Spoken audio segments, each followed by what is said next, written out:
Angeles, but in Boston, it is all about the Red Sox. From the State House building in Boston, where even Republicans and Democrats can agree on one thing: go Sox.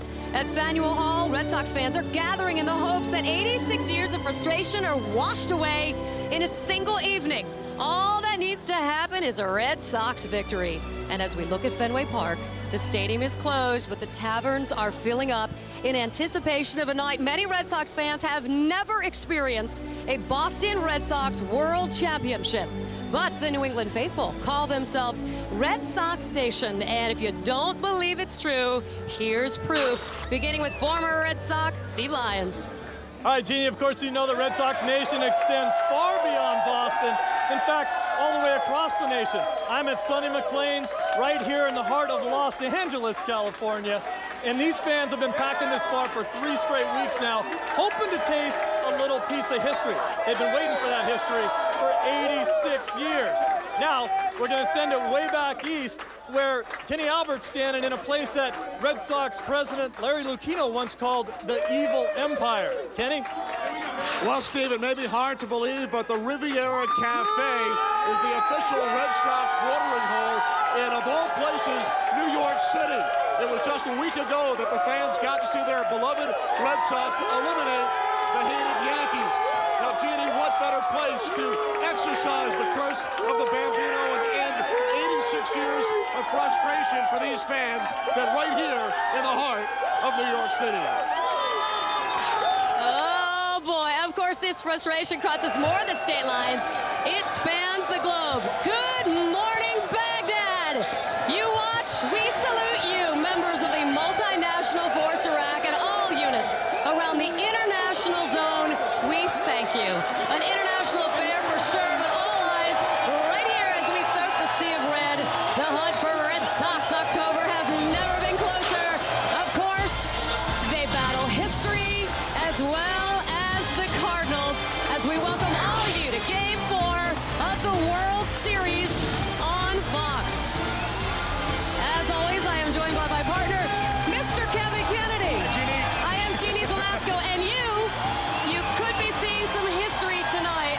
86 years in search of a championship. Can we say that enough? The wait could be over. We've said it enough. It could be over, but not if Tony La Russa and these fans have something to say about it.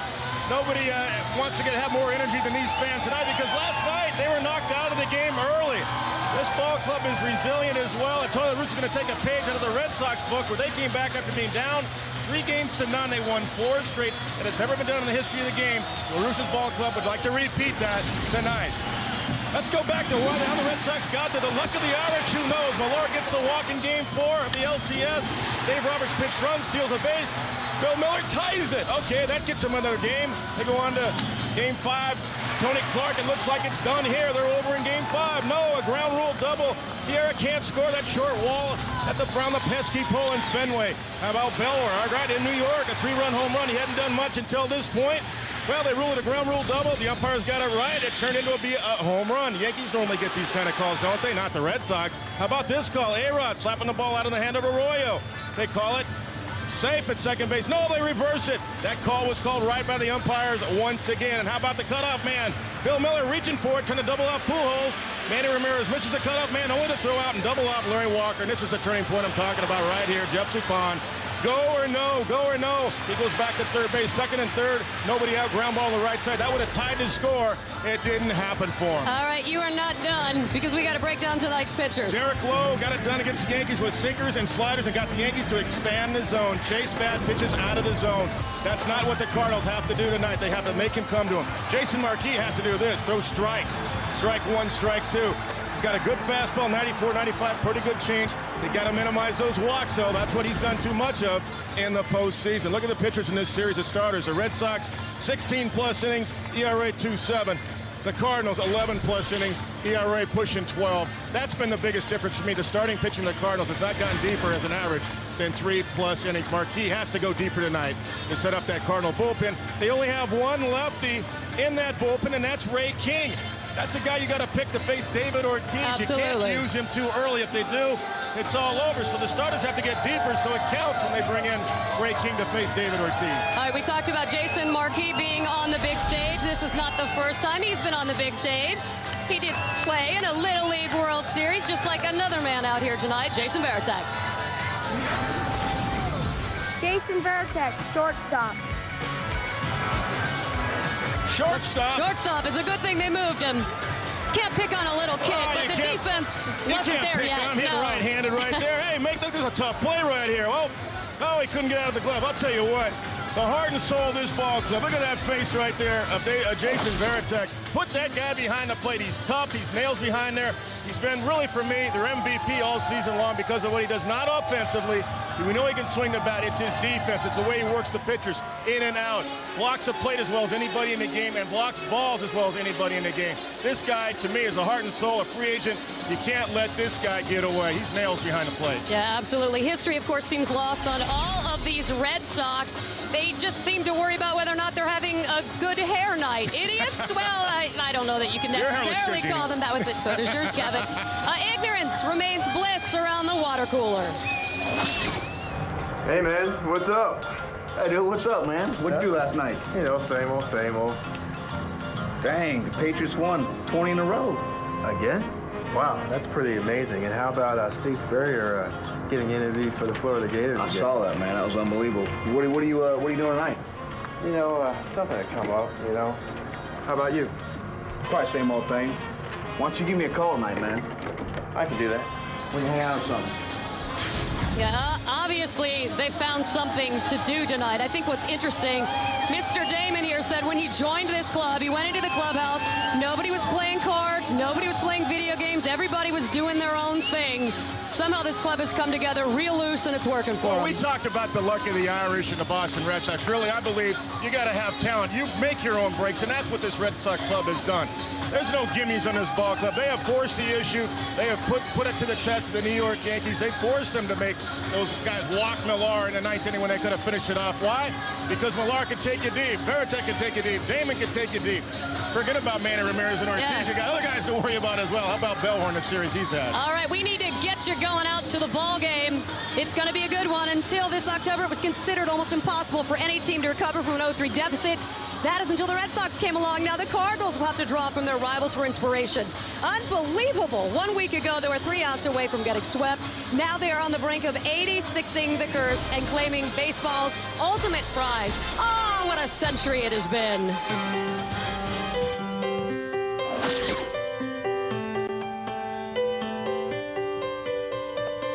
I'm 15 for a moment, caught in between 10 and 20, and I'm just dreaming, counting the ways to where you are.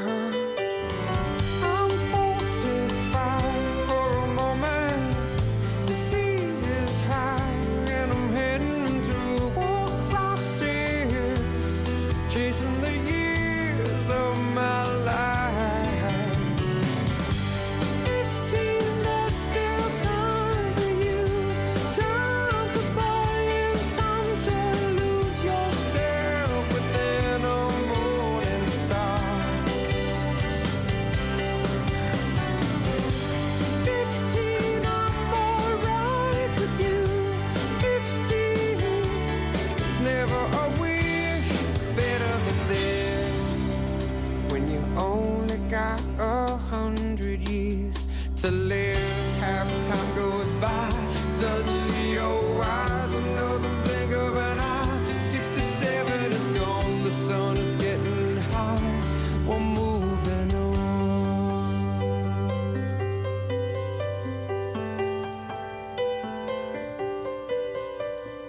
I'm 99 for a moment, I'm dying for just another moment, and I'm just dreaming, counting the ways to where you are.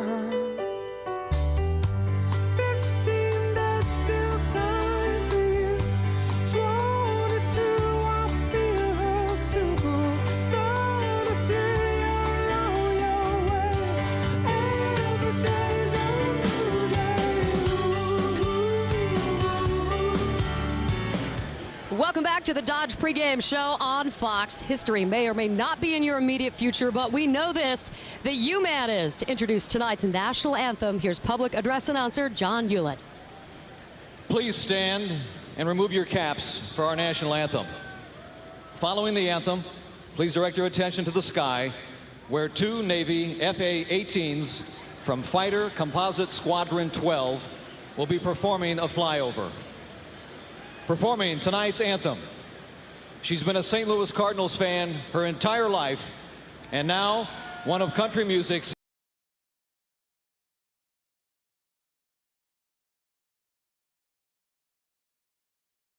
Gretchen Wilson.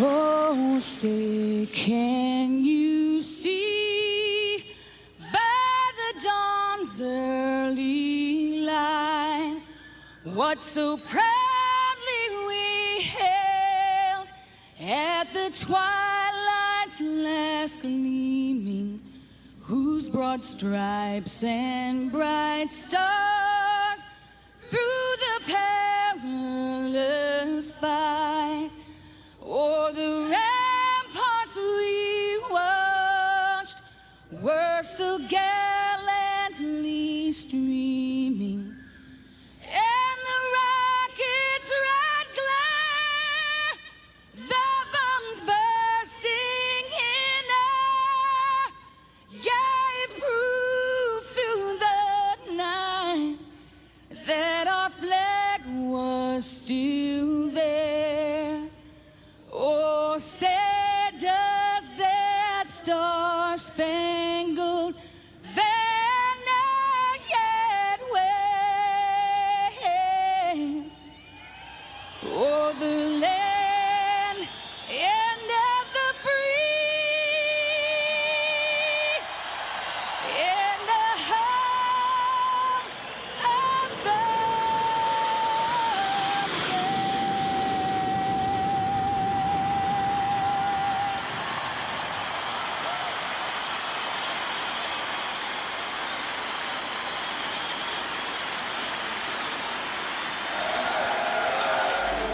On October 17th, this self-proclaimed team of idiots were facing elimination in the ALCS for the second year in a row to their biggest nemesis, the New York Yankees. But in the span of 4 days, they overcame a 3-0 deficit to win, something no other team had done in the history of Major League Baseball. And now, one win away, they rest on the cusp of winning something that has eluded this franchise since 1918. Well, what's it going to be tonight? We welcome you to Busch Stadium, where Cardinal fans are filing in wondering if this season will continue for at least one more day, or if they'll watch the Boston Red Sox celebrate here tonight. It's Game 4 of this 2004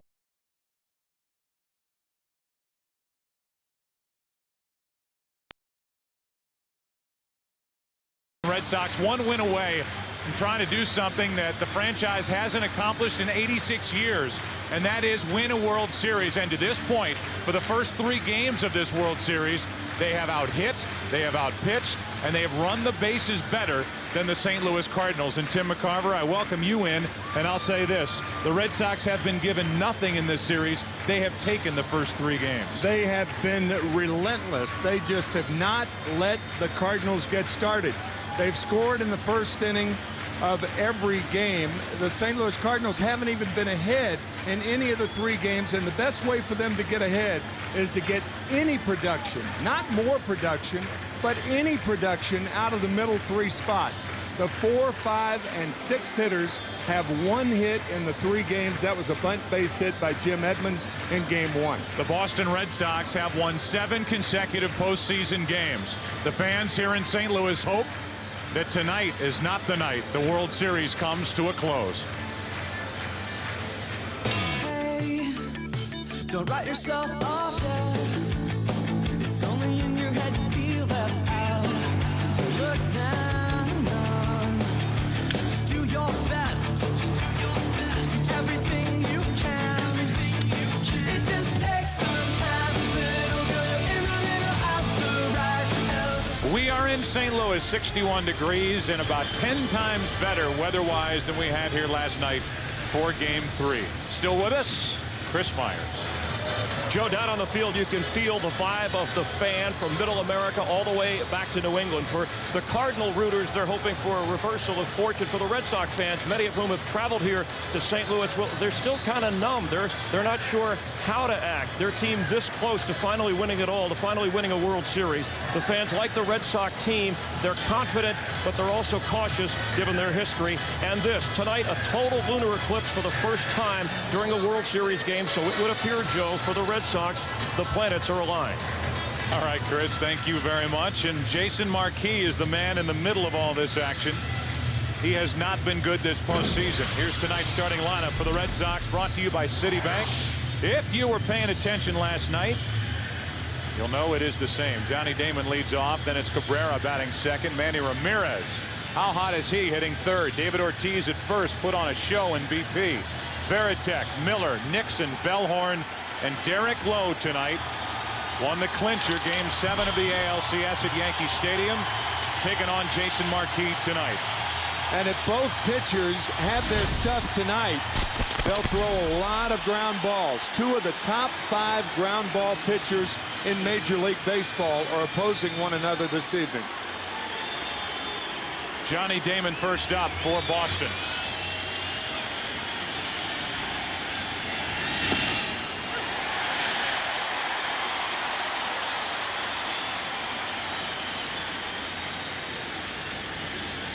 Damon, Cabrera, and Manny Ramirez. You see the 94 miles per hour, and Tim, one of the things that Marquis has to guard against is getting too charged up. He's a sinker ball pitcher. He's got a very good fastball, but trying to throw the ball through the wall is something that works against him. After the first fastball that was down in the strike zone, 2 fastballs up. You don't get ground balls on high fastballs. 2 balls and a strike on Johnny Damon.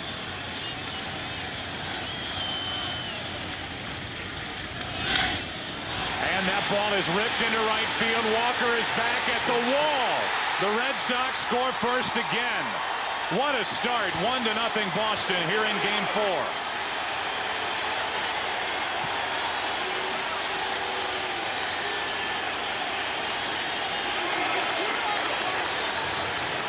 Damon gets his first home run of this World Series.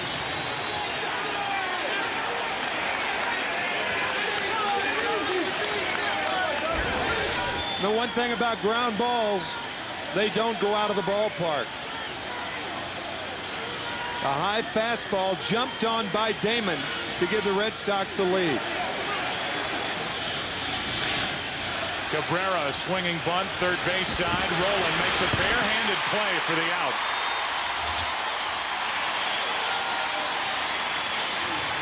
What a play by Scott Rolen. My gosh.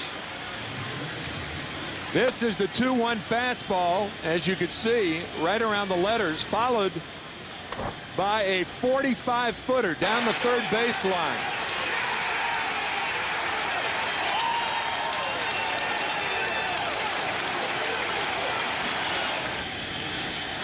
So the home run, then the ground out, and now Manny Ramirez digs in. Ramirez hit his 18th career postseason home run last night. He has hit in 16 straight postseason games. And Marquis misses inside with ball 1.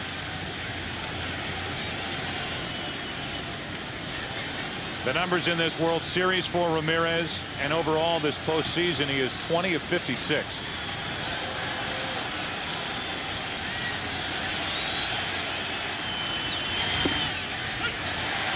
Manny was out there to receive the Hank Aaron Award prior to tonight's Game 4. He won it from the American League, and Barry Bonds the winner from the National League. Henry Aaron is with us at the ballpark tonight.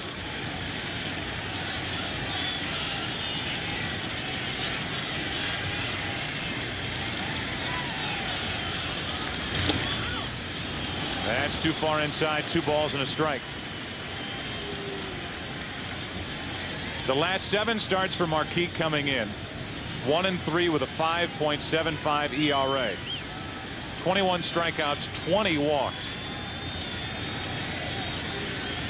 So far, he has failed to go 5 innings in each of his 2 postseason starts. That was here against Los Angeles and at Houston. That's a bad ratio, too. Whenever you see about the same number of walks as strikeouts for a pitcher during any duration. Falls behind Ramirez 3-1 with David Ortiz on deck.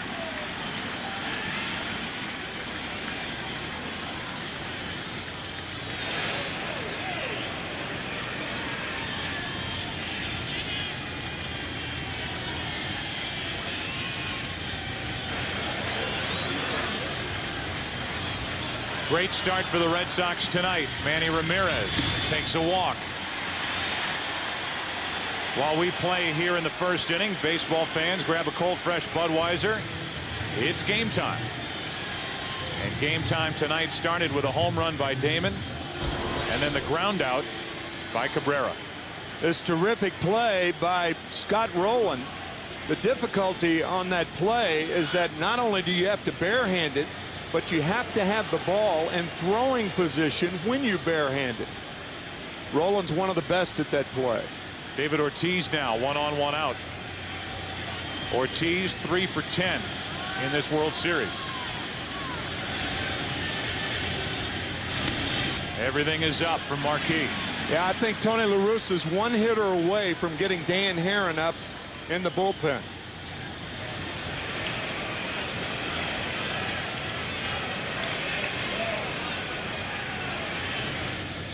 So the walk to Ramirez. The crowd was taken right out of it after the home run by Damon, and now it's 2-0 on Ortiz. Marquis had a very good regular season, 15-7, an ERA of 3.71. But at one point he was 14-4 heading into the month of September. The team went 1-4 down the stretch, and his ERA was well over 5.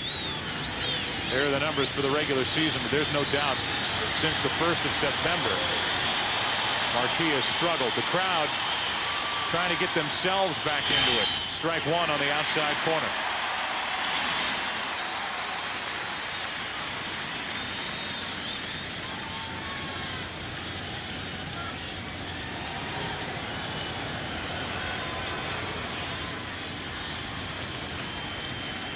One on, one out, 2 balls and a strike.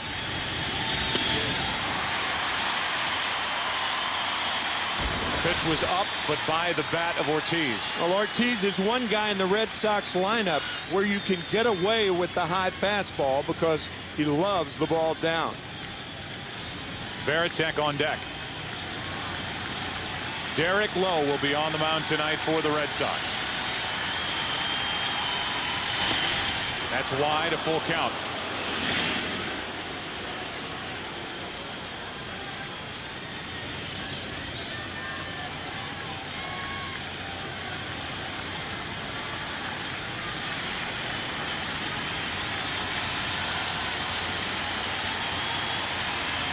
On 3-2, runner goes, and Ortiz flies it into left. Mabry is there for St. Louis, 2 out. Take a look at the defense. Just said the name Mabry. He is making his first start. This is how St. Louis covers the field, brought to you by State Farm. Mabry in left as Reggie Sanders takes a seat. Jim Edmonds in center and Larry Walker in right. Womack is not only still at second, but tonight when we show you the Cardinal lineup, he's back in the leadoff spot. Here's Varitek. Jason only 1 hit in this World Series, but it counted. Back in game 2, a 2-out 2-run triple against Matt Morris that got the Red Sox off and running. And a 6-2 win. Strike 1.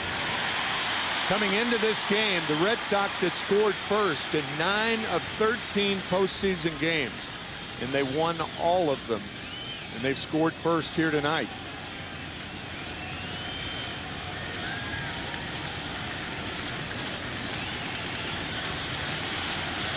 On 0-1, Varitek takes a breaking ball for a strike. First breaking ball that Marquis has thrown. And it was a good one.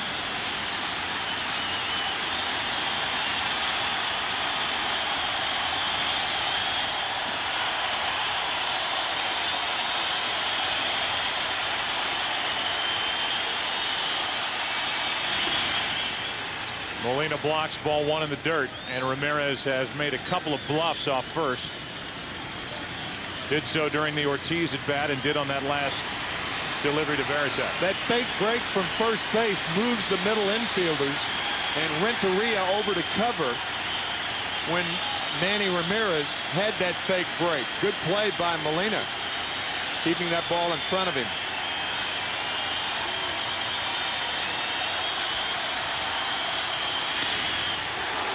Marquis started to walk away. It's called inside, 2-2.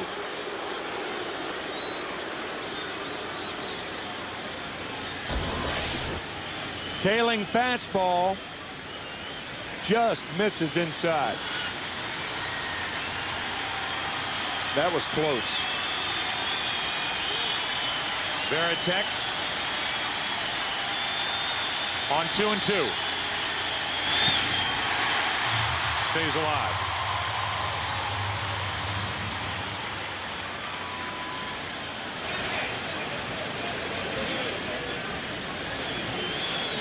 We've seen Johnny Damon struggle in the postseason. We have seen Johnny Damon clip his toenails during the postseason. And we have seen Johnny Damon hit a home run in this World Series. First leadoff home run in a World Series game since Game 4, 2000. Varitek is gone, but from New England to Baghdad, Red Sox fans love the start for Boston tonight. Go, go! Go, Johnny, go! Go! Go, Johnny, go! Go! Go, Johnny, go! Go! MLB at Home is presented by MLB The Show 20. It's what your baseball dreams are made of. Welcome to the show. Rated E for everyone. Derek Lowe on the mound for the Red Sox tonight in Game 4, and he misses to Tony Womack. Lowe has had a very good postseason after initially being left out of the rotation. He was a huge factor in the Red Sox beating the Yankees. A strike to Womack, 1-1 strike. He started Game 4 of the ALCS, left in the 6th inning with the lead. That evaporated quickly after he left with Timlin on the mound, as Womack lines one into left center field. Ramirez over to play it. Nice play by Manny Ramirez. It's a leadoff single. And Womack back in the leadoff spot for the Cardinals for the first time since Game 6 of the NLCS. Starts it with a hit. That's a tough play to time. I think Cabrera may have jumped just a tad too soon.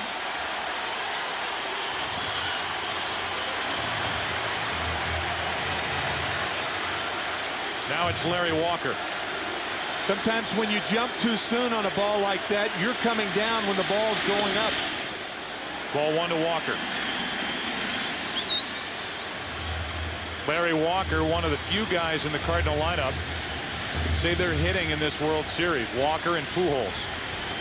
And that's it.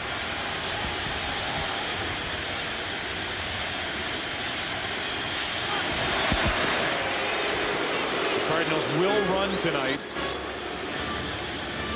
on Derek Lowe. 36 base stealers tried to steal off Derek Lowe this year. 34 made it.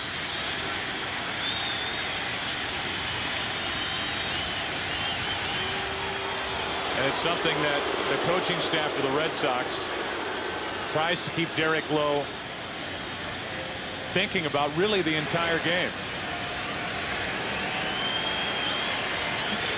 Brad Mills is the bench coach for Terry Francona, and he's the one in charge of trying to keep Lowe quick to the plate. The bunt. The sacrifice 1-3. Down to second is Womack for Pujols and Roland. We give you the starting lineup for the Cardinals, brought to you by Citibank. Womack is at the top. Walker is gone. Pujols, Roland, Edmonds, Renteria, Mabry, Molina, and Marquis, a very good hitting pitcher. Did that bunt surprise you? Yes, it did. He was bunting for a base hit. Obviously, it was a sacrifice because Womack moved to second base. But Walker, one of the few guys, as you said, one of the few guys swinging the bat well for the Cardinals. 2 home runs, a double, 4 hits in game 1. So it did surprise me. He tried to push it down the third baseline, but Lowe makes a nice play. Had he gotten it down the third baseline, there's a chance he would have been on first. Good play by Lowe. Pujols checks his swing and a foul ball, strike 1. Pujols has not driven in a run in this World Series. He has 14 RBIs and 6 home runs in the postseason. And that's what he's done at home. A .519 average here at Busch Stadium in the postseason.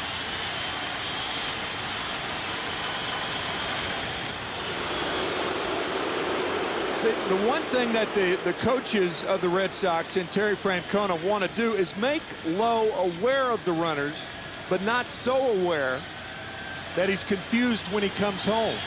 You can kind of see that already. Yeah, that's the dicey thing about dealing with the psyche of a guy like Derek Lowe. Red Sox had Pujols play perfectly. Bellhorn was more toward the middle, 2 out. And we look at how Boston covers the field, which they've done very well the last couple of nights after 4 errors in the first 2 games each. It's brought to you by State Farm. Ramirez, Damon, and Nixon in the outfield. Miller, Cabrera, Bellhorn, and Ortiz made a nice throw in last night's game. Varitek catching low. And here's Scott Rowland. Hitless in the World Series, the 1 RBI on a sac fly. In our opening, we talked about the 4, 5, and 6 hitters of the Cardinals. They have got to get on track if the Cardinals are going to win tonight. Rowland pops it foul. That will get out of play. Tony La Russa toyed with the idea of putting Renteria in the number 2 spot, moving everybody back a space. But he thought that that might look like a desperate move from a manager in charge of a club down 3-0. Yeah, also toying with the idea of putting Larry Walker in the 4-hole.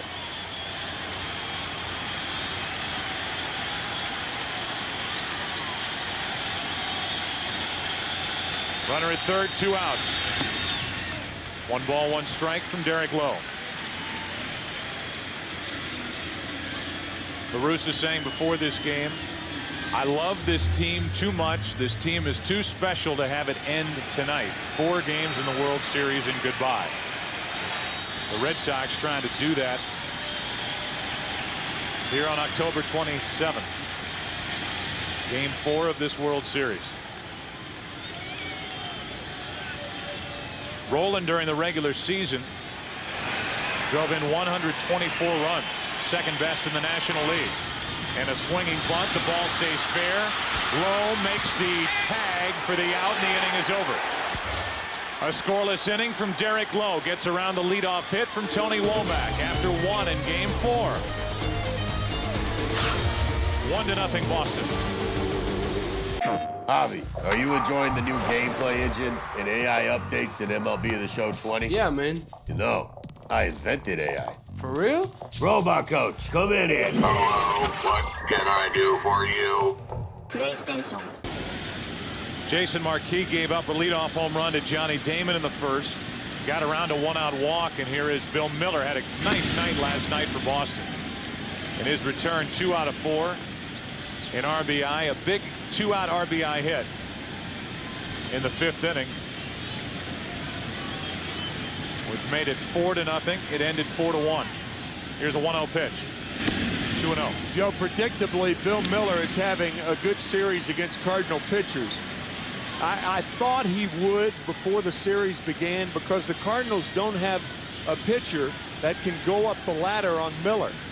That's how American League pitchers try to get him out, but the Cardinals have pitchers that keep the ball down in the strike zone. Pitch to his strength. 2 balls and a strike here. Last 13 games here at home for Miller, and this is his childhood home. Sitting .357. Here's a 2-1 from Marquis. 2 hops to Womack. 1 out.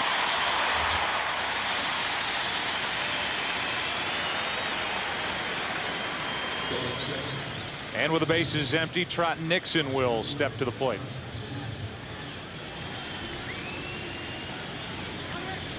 Nixon in this postseason's only 4 out of his last 27. But if you go back 27 games, he's still hitting .323. A guy who last night chipped in with a 2-out RBI hit.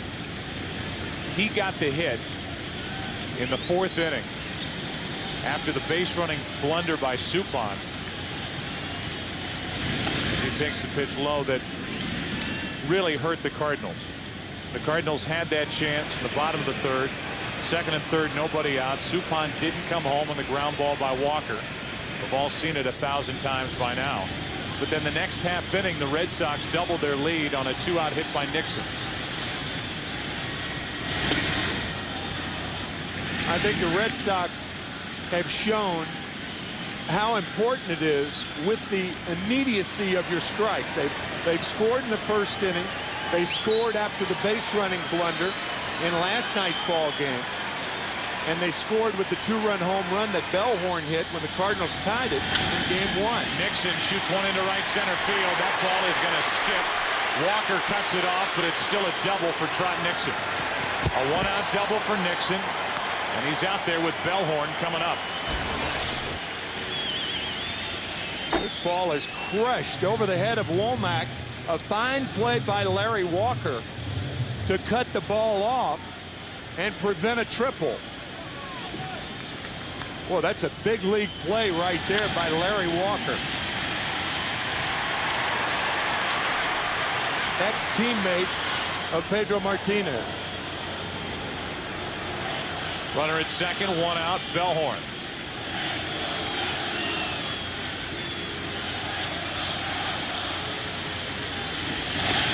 Ball 1. On deck is the pitcher, Derek Lowe. So the Red Sox want to get it done with Bellhorn at the plate.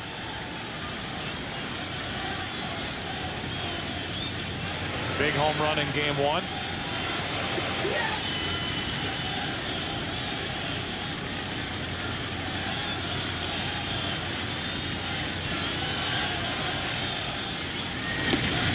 He followed that up with a 2-out, 2-run double in game 2.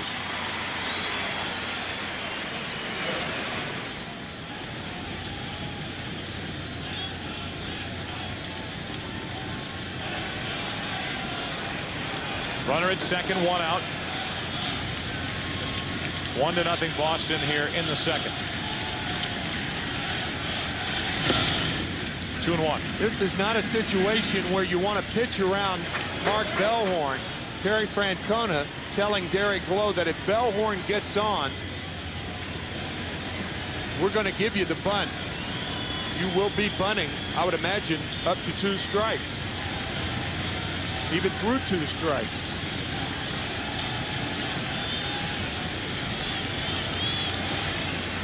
The 2-1 pitch. 3 balls and a strike from Marquis. And I think you're right, Tim, about Marquis, even in the 1st inning and here again in the 2nd. Any sign of a prolonged struggle will trigger action in the Cardinal bullpen, where Danny Herron, who's been so good in the postseason, would likely be the first one called. Yeah, the problem about tonight being down 3-0, you can't wait too long. Bellhorn hits it into right field, got out in front of it and hooked it foul. Full count. The Cardinals pitched Matt Morris in game 2 on short rest. A, because of Morris and his postseason experience, and B, because Marquis has struggled so. And now here, down 3-0, the Cardinals have to turn to Marquis to try and help their season continue.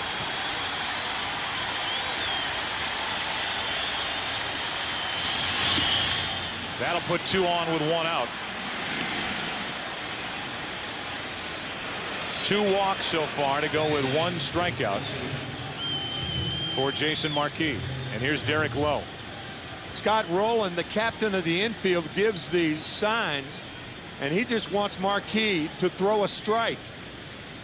And the reason for that is they may have the wheel play on where Rolen charges, Pujols charges, and Renteria goes to third base. It's an easy play to put on right now because you have a guy at the plate who doesn't handle the bat well or often.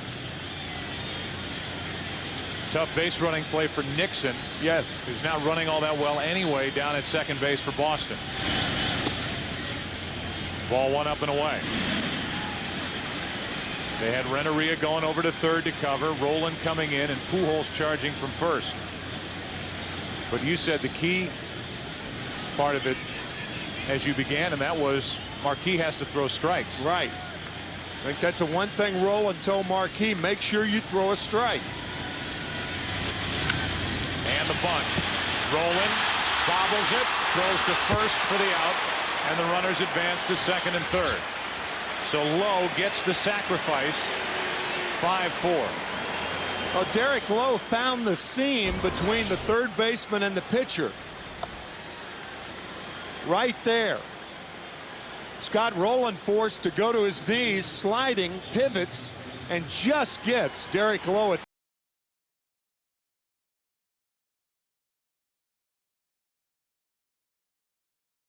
Here's Johnny Damon, whose home run put Boston on top in the first. Bank of America, the official bank of Major League Baseball, donates $10,000 to the Intrepid Fallen Heroes Fund for every home run in the World Series. Thus far, $60,000 has been raised for the families of military personnel who have given their lives in the current operations in defense of our country. Second and third, 2 out. Ball one, low and away. And tonight, Bank of America is proud to announce that it will make a total contribution of $250,000 to the Intrepid Fallen Heroes Fund. Big chance for the Red Sox. With second and third, 2 out, and Johnny Damon up. 2-0. If you're the Cardinals, you can say, well, be careful with Damon. Try to make that perfect pitch. You've got Cabrera on deck. Two things. Cabrera's hot, and you load the bases. Marquis' control problems are an even bigger factor. That hits the outside corner, 2-1. Control really becomes a problem when you have no place to put the hitter. And that would occur if the bases became loaded. Backdoor breaking ball catches the corner. It's the rookie Yadier Molina doing the catching tonight, taking the spot of Mike Matheny. Here's a 2-1. Popped up left side, slicing foul, and out of the reach of Rolen. 2-2.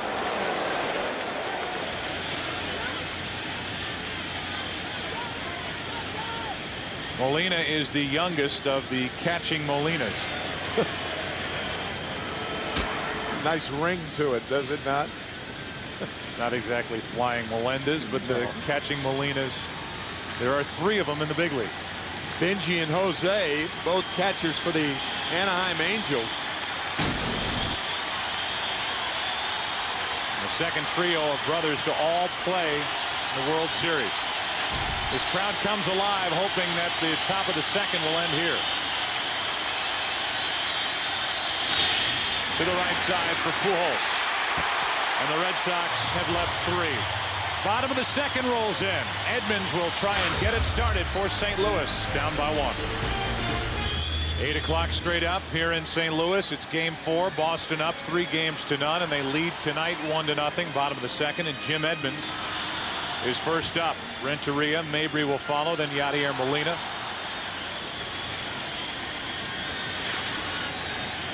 Derek Lowe, a free agent to be, finds the strike zone with his first pitch to Edmonds, who spins out of there.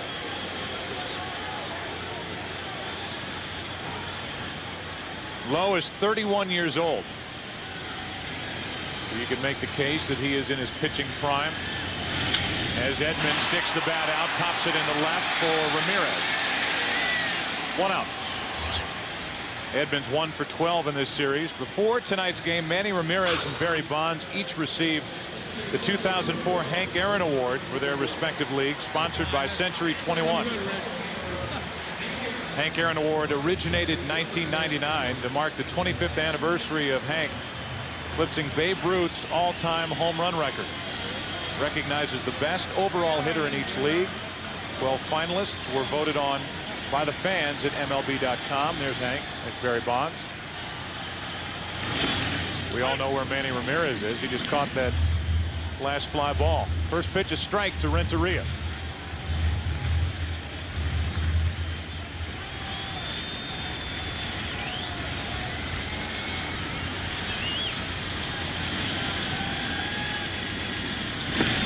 One and one.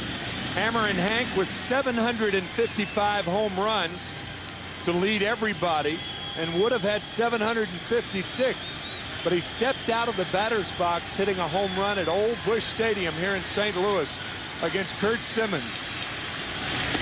2-1 on Renteria. Chris Pellicudis was the home plate umpire, and he called him out for being out of the batter's box.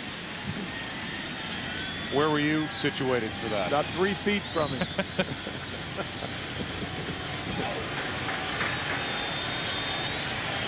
Two balls and a strike, one out, nobody on. Renteria, foul ball.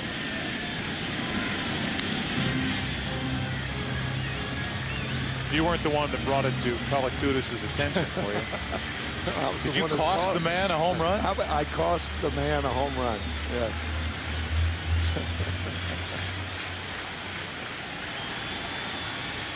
So Turner Field really could be situated at 756 Hank Aaron Drive. That's correct. Not 755. Two balls, 2 strikes on Renteria.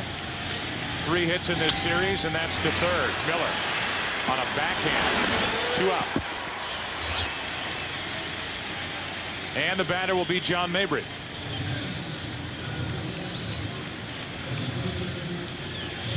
Mabry gets his first start. Pinch hit in this World Series.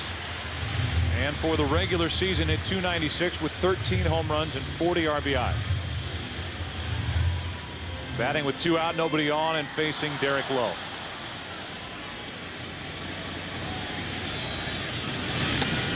Ball 1.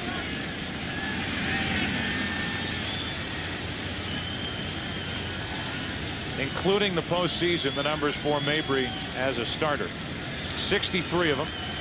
12 homers and the 39 RBIs. A bender in there for a strike. 1 ball, 1 strike.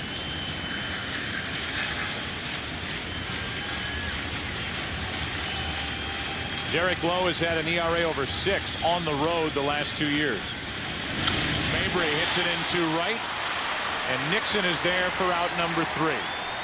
Cardinals have only a single so far tonight, and it will be Cabrera, Ramirez, and Ortiz. Big bats coming up for the Red Sox. 3rd inning, 1-0 Boston. Talk about ready to go. Great night for the ice cream at Fenway. Nice grab, and he'll celebrate that. He's going to give it up. Yeah, to a young fan. Very classy. He's got it. Pretty good story to tell, too. Check it out. Oh, yeah. Great family shot right there on a night at Fenway. On the home run by Johnny Damon in the first. Leading off, the Red Sox lead 1-0. 3rd inning now. Cabrera, Ramirez, and Ortiz.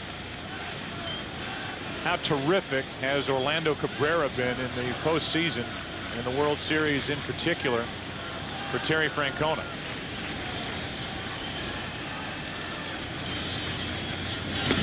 Takes a strike. Red Sox traded for Orlando back on July 31st, and there was a period of adjustment in Boston. But since the middle of August, batted close to .330 in the last 2 months. And his postseason has been sparkling. He's one of those guys that you always wondered how good they would be when they got out of Montreal. And the world is seeing it, and this is a free agent at the end of this World Series. A long list of free agents for the Red Sox. The 1-1 to Cabrera. 2-1. It's not just the walks from Marquis, but it's falling behind and putting himself in a spot where he has to throw a strike. And against a lineup like the Boston Red Sox, they will punish you for that. That's often worse than the walk. Here's a 2-1 to Cabrera. In the air to left field, didn't get it all, and Mabry has to come get it. 1 out. This is the first World Series featuring alumni from the Little League World Series facing one another. And we go back and look at Jason Marquis as a kid, 3rd place in 1991, pitching for Staten Island, South Shore. Specs on, elbow up, ready to fire. As you saw in our pregame show, or if you didn't, Jason Varitek played in the Little League World Series, and his team was a runner-up as Ramirez fouls it straight back. Varitek did it back in 1984, and his team lost to South Korea in the final. See the numbers for Marquis. His time with Atlanta and with St. Louis in interleague play, a 5-2 record in 9 starts. Cabrera flied out to left. Ramirez has another hit. He's on base for the 2nd time tonight, and Manny Ramirez is now in 17 straight postseason games.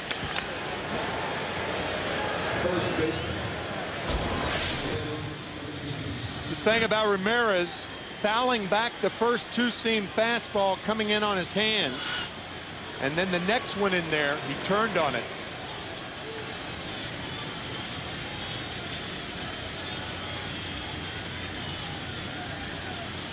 Here's David Ortiz. Flied out to left his first time up. Ortiz made jaws drop during batting practice about an hour before the game. I mean, he was pounding the ball. Put on a show, didn't he? Into right field.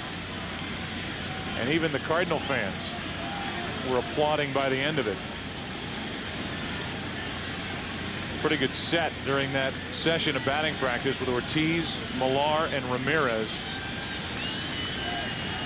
Fans ended up with some souvenirs. Here's a 1-0, ripped into right. That ball is down toward the corner, and Walker will try to dig it out. Ramirez will end up at 3rd. Swaim will hold him there, and it's 2nd and 3rd on a double by David Ortiz.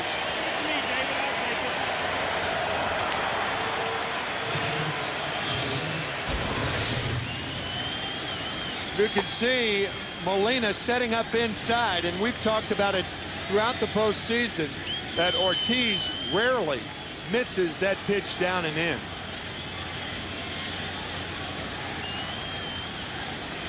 Dave Duncan, the Cardinal pitching coach, after this double with Ramirez fearing for his life, getting out of the way of that line drive. So was Albert Pujols. You had 2 guys ducking at first base. That's how hard that ball was hit.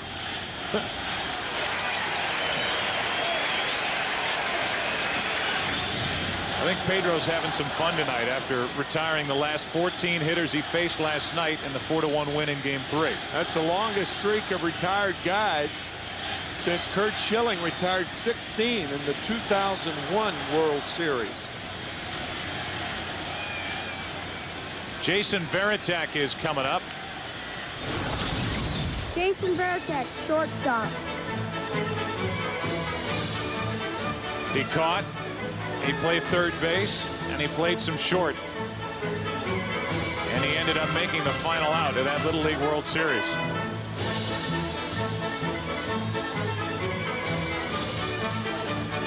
And the loss in the final to South Korea, and evidently his switch hitting days were ahead of him. What a chance for Varitek and the Red Sox. Ball 1 inside. 2nd and 3rd, 1 out, already leading 1-0.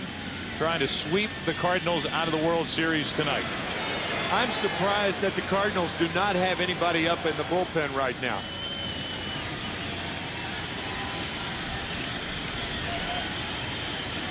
Second and 3rd, 1 out. The 1-0. 2-0 with Miller on deck. I would agree with that.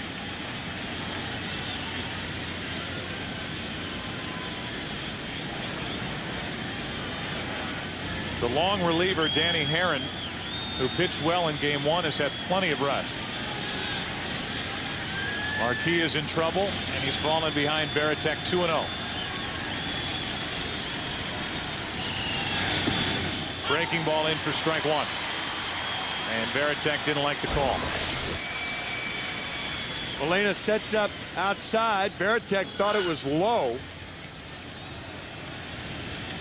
Very close. Ramirez the runner at third, Ortiz at second. A single and a double with this 3-4 combination. And Varitek with the RBI chance. 3-1. I think of the 6 umpires out there tonight, Chuck Merriweather has the broadest and deepest strike zone. Because a lot of pitches that are low in the lower part of the strike zone, a lot of them high. And he'll get pitchers that pitch off the corner away. Varitek hits it to first. Throw to the plate. Molina with a tag. Ramirez is out.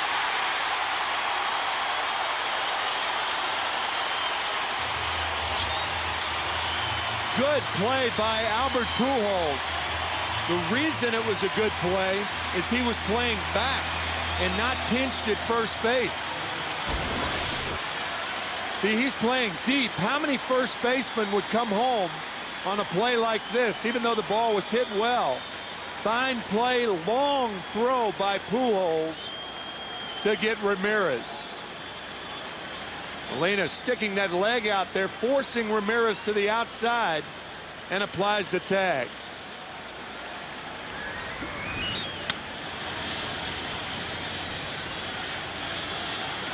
So the fielder's choice, 3-2 with a put out at the plate. And now it's first and third, 2 out. Bill Miller up. Ball 1.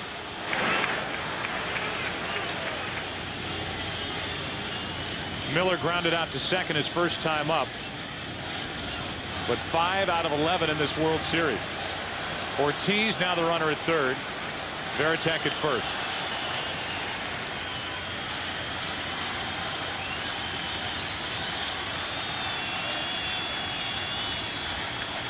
And Molina's going to go talk. You wonder if we will look back on that play at the plate and the aggressive throw by Albert Pujols instead of taking the easy out at first later on tonight. Thing about Pujols playing that deep, he has an outfielder's arm. He played left field for the Cardinals before settling in at first base. Perfect throw to get Manny Ramirez. But again, not every first baseman would make that play.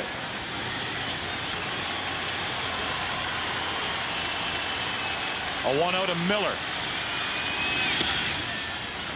2-0. Thing is, on that play, as you're playing deeply, you're conceding the run. So it'd be all right if Albert went over and touched first base. But no, sir, he came home with it to nail Manny Ramirez.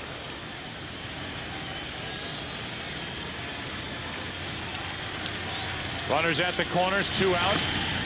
3-0 on Bill Miller with Trot Nixon, who doubled his first time, waiting on deck.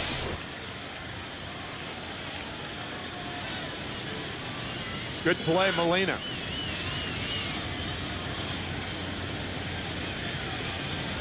So Miller waits for a 3-0 pitch.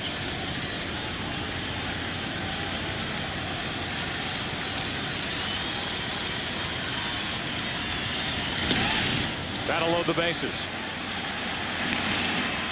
Honda Pilot recognizes the work of St. Louis hitting coach Mitchell Page in 2004. Page piloted St. Louis hitters to a .278 regular season average.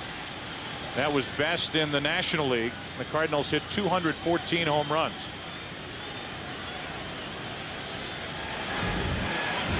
So the walk to Miller brings Nixon up. Here's Mitchell Page. Bases loaded, 2 out.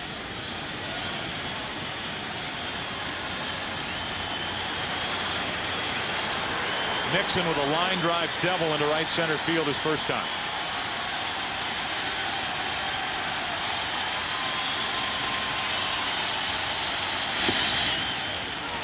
Ball 1 low.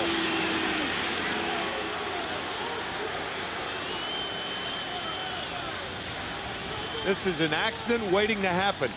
You wonder how long Marquis can continue to dance through the raindrops. Gave up a double and a walk last inning, got around it. Has given up a single, double, and a walk in this inning. And now he's 2-0 on Nixon.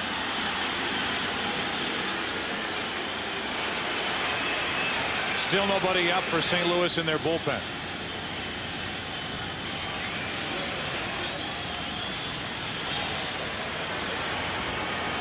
Marquis has fallen behind 13 of the 16 hitters he's faced tonight.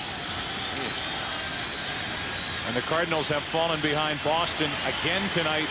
The Red Sox with a chance for more.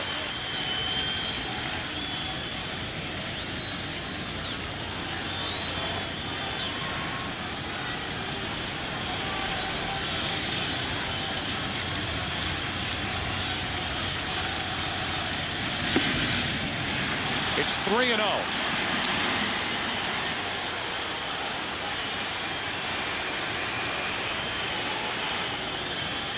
Three balls, no strikes.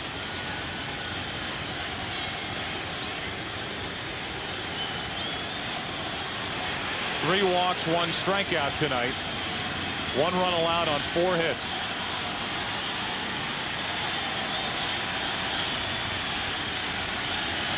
Nixon rips on 3-0. Deep right center field. This ball's off the wall. 2 runs have scored. The play at the plate, they hold Miller. And it's 3-0 Boston. Swinging on 3-0, and Nixon delivers for the Red Sox.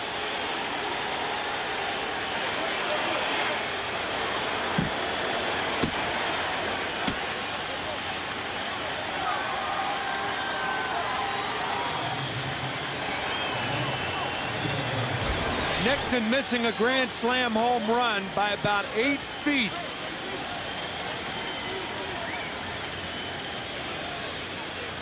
When major league hitters know what's coming, they hit balls hard, as Nixon proved again. Red Sox fans celebrating in a bar in New York City, of all places, as the intentional pass will come to Bellhorn to load him up for Derek Lowe. You just have to love the way the Red Sox have played this series. Not only have they outpitched, outhit, and run the bases better than the Cardinals in this World Series, but they've been aggressive from time to time. You think back yesterday, the chance with Cabrera up, everybody expecting a bunt after a leadoff double. They let Cabrera swing away, and he got a base hit to right. Here it's 3-0 with Bellhorn on deck. Nixon knew what was coming, and he did not miss it as the Red Sox turned Trot Nixon loose. Terry Francona telling us before the game that he's still getting mail from the first 3 games of the Yankees series. Well, the mail over the last 8 days for the Red Sox turns out pretty well. Now ball one to Derek Lowe, and this crowd has seen about enough. And amazing that nobody is up for St. Louis in their bullpen. It really is. It's just mind-boggling that Tony La Russa doesn't have anybody up. And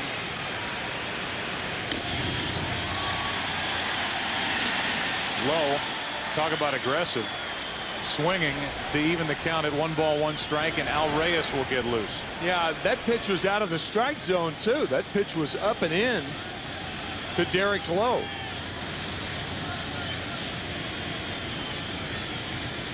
Bases loaded, 2 out. 2 runs are home for Boston here in the 3rd inning. 1-2 on Lowe.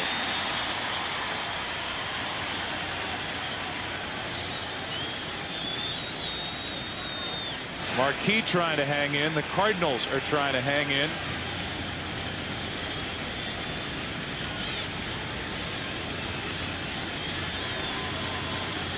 One ball, 2 strikes on Lowe. 2-2. And Marquis questions the home plate umpire, Chuck Merriweather, after not getting this call.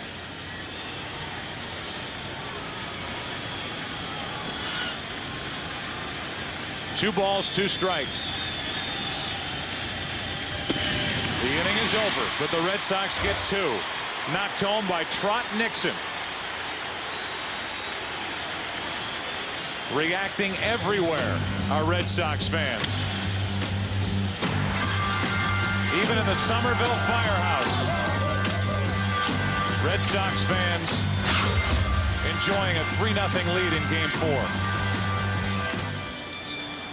Derek Lowe heads back to work, and now he has a 3-0 lead. Boston up 3-zip, bottom of the 3rd inning, Game 4. Trying to sweep the Cardinals here tonight. The Cardinals trying to force a Game 5 tomorrow night. Time is called while they reposition. The right fielder, Trot Nixon, a little bit to his left, closer to the line. And here is the rookie, Yadier Molina. A breaking ball from Lowe is strike 1.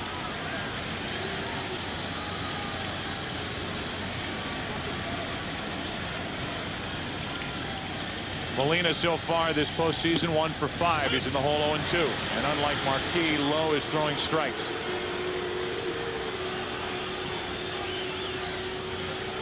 No strikeouts or walks for Derek Lowe so far tonight.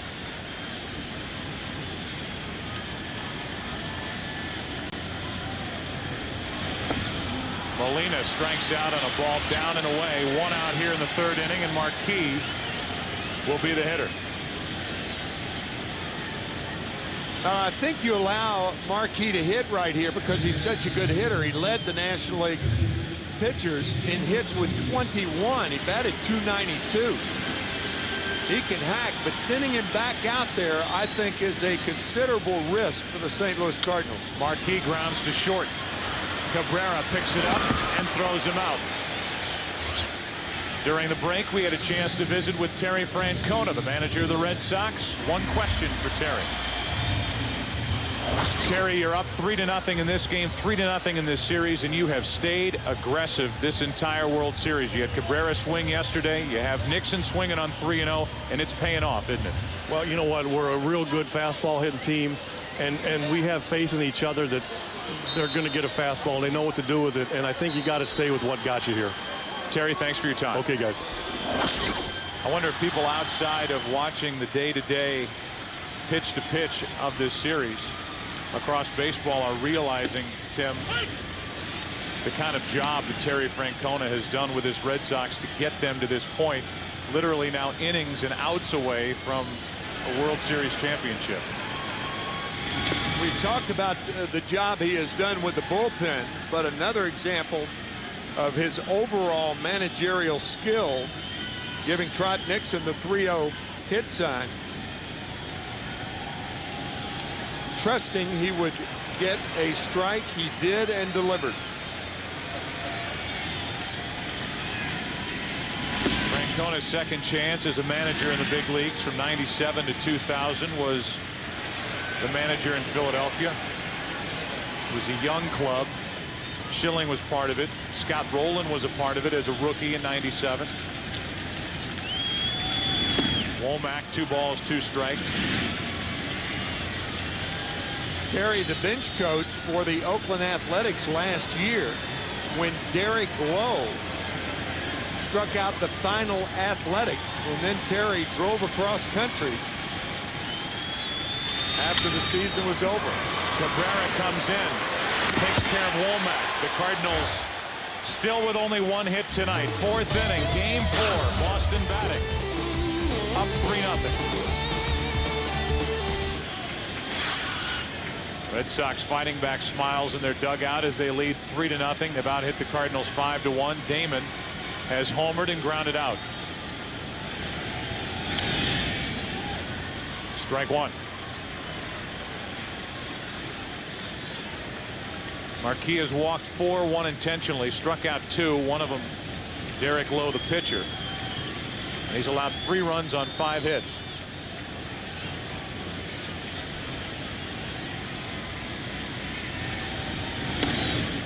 One ball, 1 strike. These two teams have played 30 innings in this World Series. The Red Sox have been ahead in 28 of them. Only 2 innings have the 2 teams been tied.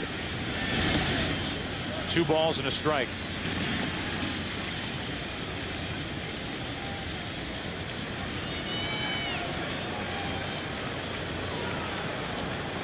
Damon with a count in his favor. Waits for a 2-1 from Marquis. 2-2.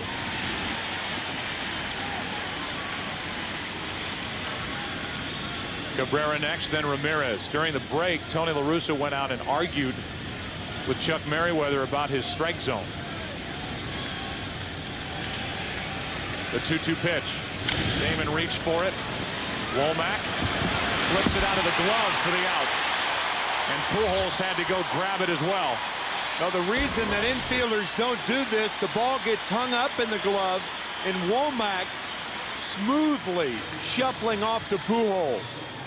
That is a very difficult play for Tony Womack, and he made it handily. Glovely. Here's Cabrera. 0 for 2 tonight with a ground out, a fly out. He's hit in 10 straight. Easy to overlook the contributions of Cabrera. We had 1 out, nobody on. Orlando takes the ball up and in.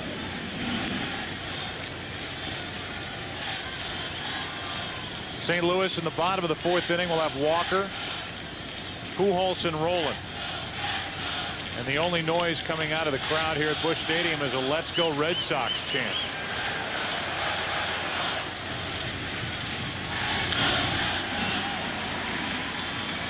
I think a reason why the Cardinal fans are drowning out that cheer is they're stunned with the way the St. Louis Cardinals have played the first 3+ games of this World Series. This is a team that was 1 win shy of their franchise record. They had 105 victories on the season. They had the best road record in all of baseball, best overall record in baseball. They had a pitching staff that was filled with guys with 13, 14, 15 wins. They lost Chris Carpenter. Marquis, the man on the mound, won 15 during the regular season. He's behind Cabrera, 2-1. Now 3-1 with Manny Ramirez on deck.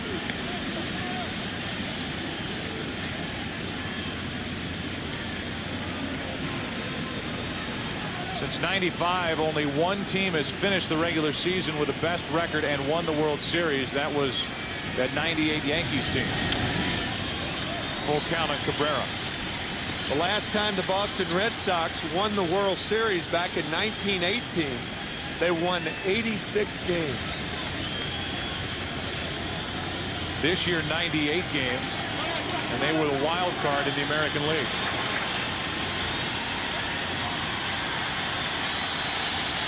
Crowd trying to get back in it on a full count.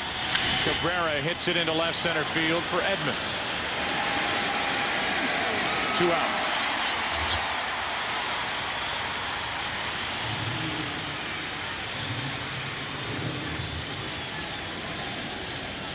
In case you were wondering, talked about the Cardinals not having a lead this series yet. World Series history. These are the teams that never trailed.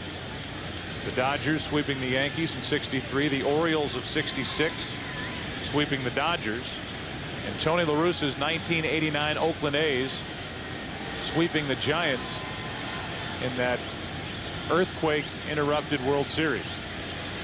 World Series interrupted by 10 days. There's a rookie, Yadier Molina, who's getting into a argument with Manny Ramirez, and Terry Francona is going to come out and find out what just happened. And now Molina and Ramirez are back in each other's faces.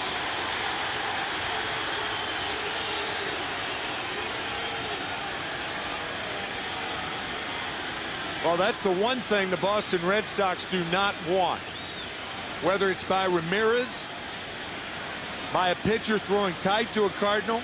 I mean, you have them down. And now Manny apologizing, it appeared, for whatever disagreement there was between the two. Still talking behind that mask. Yeah. 2 out, bases empty. Ramirez has walked and singled. Ball 1.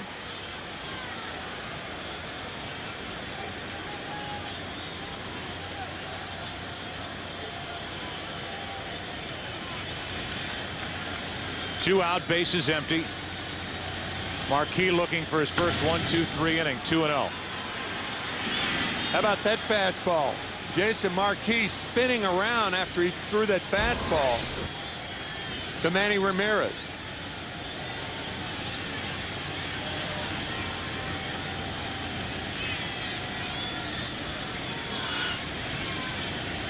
Here comes a 2-0 pitch to Ramirez. 3-0. And none have been close with David Ortiz on deck. And nobody up for St. Louis in their bullpen. Ramirez, the only active player with 6 straight seasons. A 300 average, 30 or more home runs, 100 or more RBIs. And his postseason hitting streak is alive at 17 straight. He's swinging on 3-0 and flies it into center field. Edmonds is back. The inning is over. Bottom of the 4th inning. Walker first up for St. Louis. The 2, 3, and 4 hitters to bat.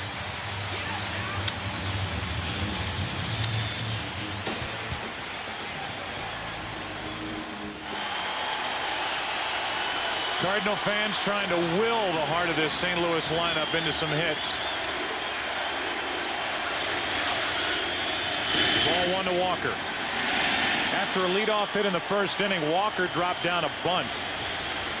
It was an odd message for the Cardinals to send. Already trailing at the time 1-0. 2-0.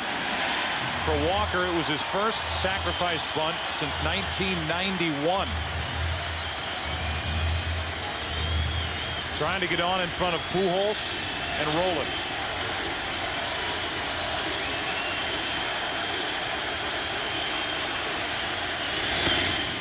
Two and 1. Good curveball from Derek Lowe. Fastball situation. Now you can go back to the fastball as the curveball catches the outside corner. Walker rips it into right. Nixon is back. 1 out.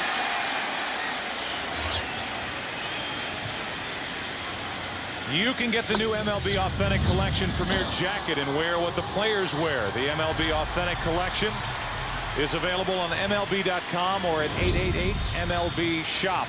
Clothes make the fan. And there are plenty of red clothes on display with these fans here tonight as Pujols stands in 0 for 1.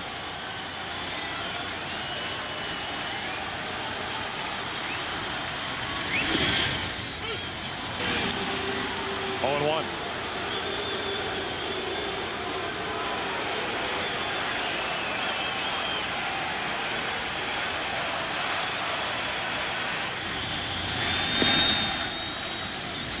One ball, 1 strike.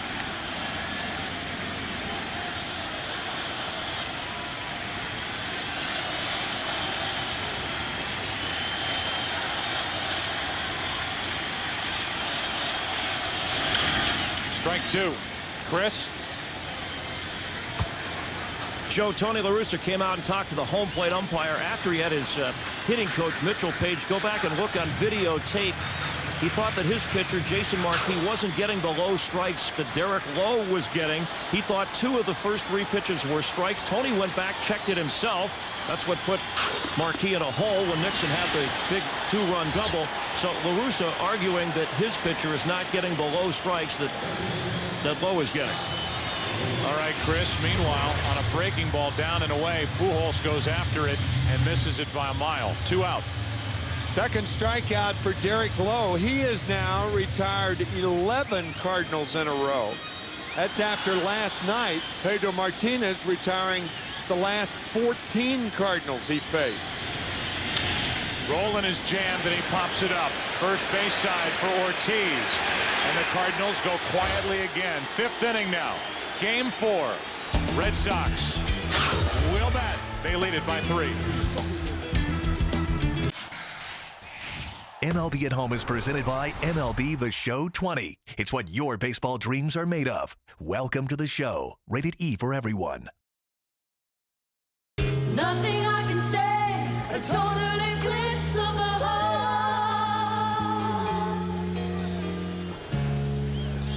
A total eclipse of the heart.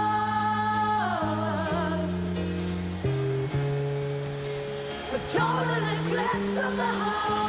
David Ortiz leads it off and takes a strike, and we are about a half hour away from a lunar eclipse. No balls, one strike on Ortiz with Varitek and Miller to follow.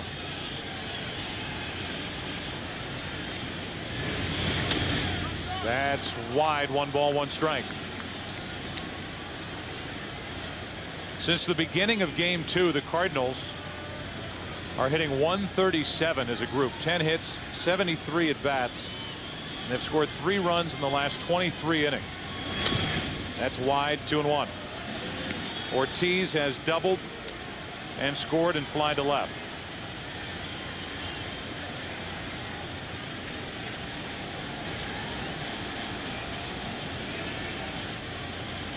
The Red Sox bursting with confidence as Ortiz takes a rip. 2-2.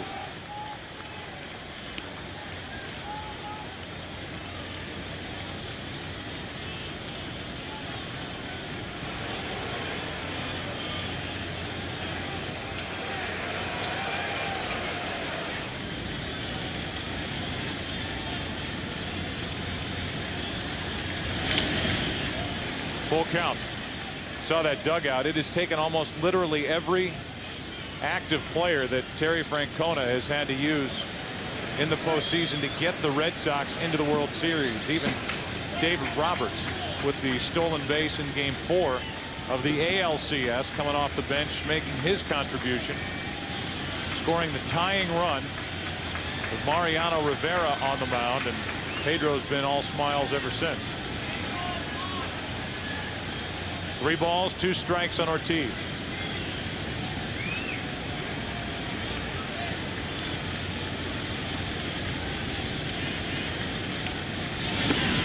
And a leadoff walk. That is 5 walks tonight, handed out by Marquis. You can play Hit the Pros, presented by the all-new GMC Canyon, and face real pitches from today's best hurlers. Log on to foxsports.com on MSN, keyword games, GMC. We are professional grade. Danny Herron just got up, and Dave Duncan is going to buy him some more time by walking out to talk to Marquis.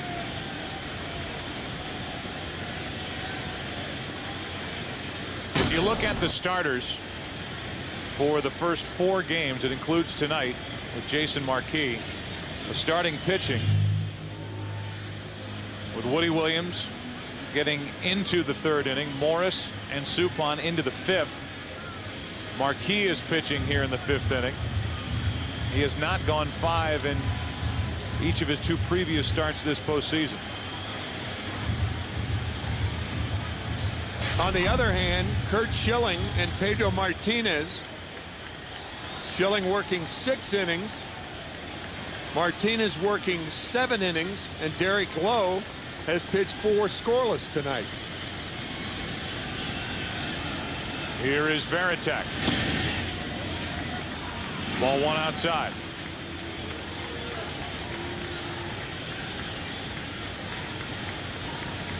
Varitek struck out in the 1st and bounced into a fielder's choice at the plate, with Pujols cutting down Ramirez back in the 3rd. The 1-0. 2-0.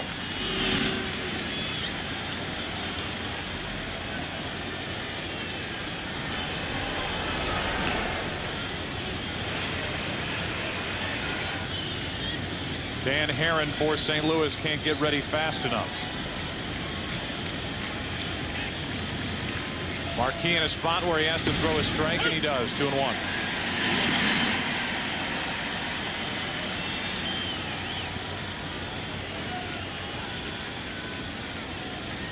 With the way Marquis went through the first 3 innings, could make the argument that the Cardinals should have had somebody ready to come in at the first sign of trouble rather than start to get loose here in the 5th inning, as Varitek fouls it away to even the count 2-2. Yeah, that's a valid point. Not only have the Red Sox scored 3 runs through the first 3 innings, but threatening.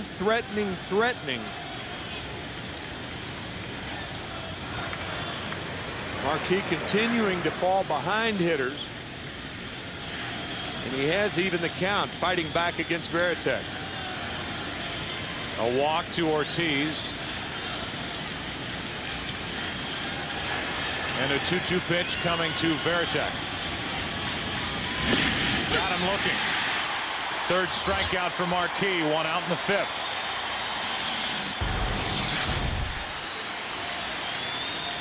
Good fastball freezes Varitek.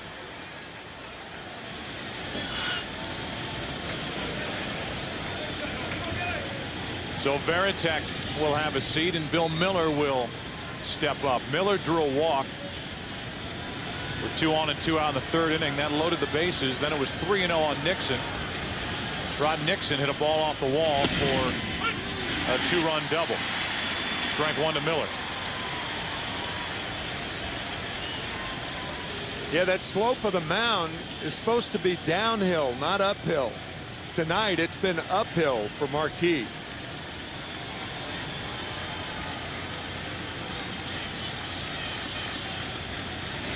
Miller slices it foul. It's 0-2. 100 pitches already from Marquis.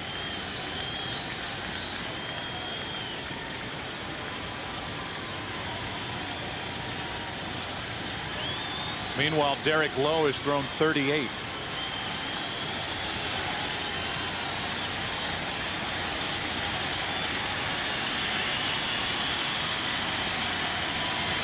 It's going to be a fastball. And Miller fouls it. It's a bad habit for a pitcher to get into when he says, yes, I want the pitch. No, I don't want it there. Yes, I want it there. Because the hitter can obviously see those 3 head shakes. Yes, no, yes. The only pitch you locate's a fastball. Miller all over it.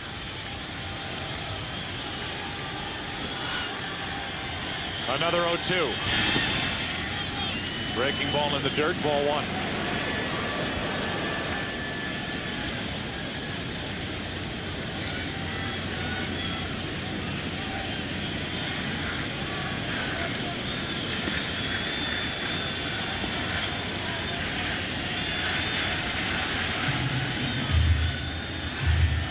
Yadier Molina on the right, Jason Marquis on the left, trying to fight their way through 5 innings. 3-0 Red Sox. 2 balls, 2 strikes on Miller. Jason Marquis, from the end of May through September 4th, won 11 straight decisions on his way to his 15-7 record. There have been times this season where Marquis has been as good as anybody the Cardinals have had. The 2-2 pitch. Full count.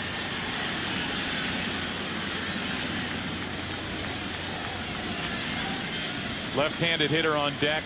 Danny Herron, a guy who throws a fork ball in the bullpen. Ready to go. This could be it for Marquis. 1 on, 1 out. Ortiz at first.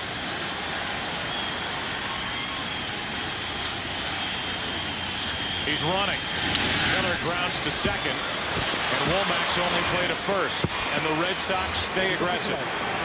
By starting the runner, they avoid the inning-ending double play. And now they have Ortiz at second with 2 out.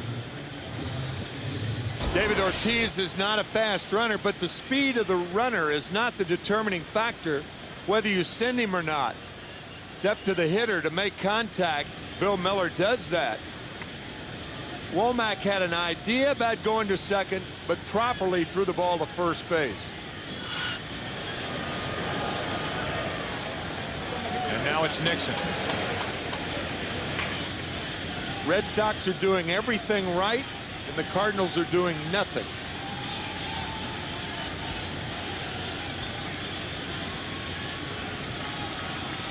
Working our way toward a total lunar eclipse. Runner at second, 2 out. Nixon into left center field for Edmonds. On the move, the inning is over.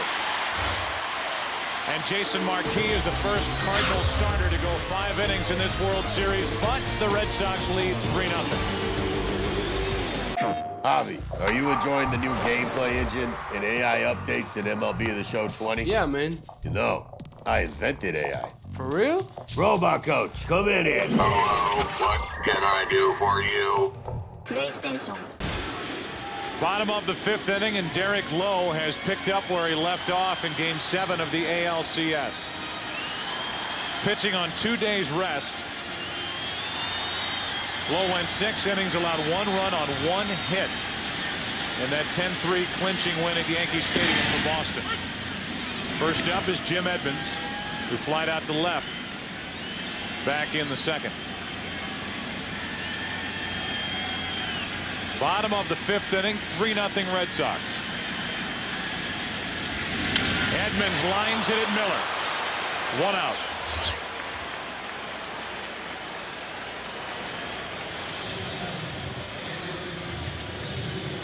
Nine o'clock here in the Central Time Zone, Busch Stadium, Game 4. The Red Sox up 3-0. And in the first inning, just like that, it was 1-0 Boston. Damon getting his first of this World Series, and in the 3rd, bases loaded, 2 out. Nixon bangs one off the wall. A 2-run double, and it's 3-0 Red Sox. Ball 1 to Renteria.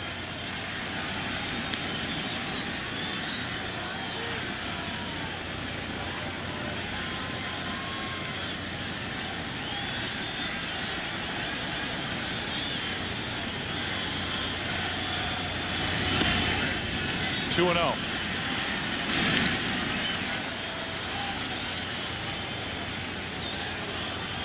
Derek Lowe has made himself a lot of money this postseason, pitching the way he has for the Boston Red Sox. A free agent to be. Breaking ball in for a strike, 2-1. One scribe writing for a Boston paper said that Derek Lowe, in that last start against the Yankees, made himself at least $8 million. Might be right. One team that might be interested is the team he beat. 2 balls, 2 strikes. The Yankees will be looking for pitching over the offseason. And word is they have money to spend. 2-2, the count on Renteria.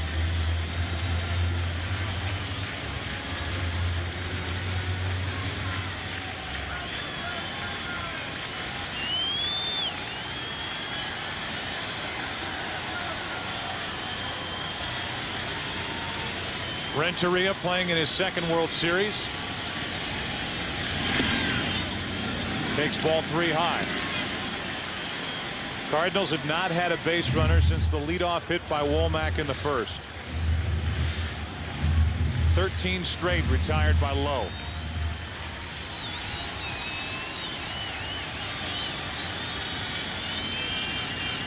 The 3-2 pitch.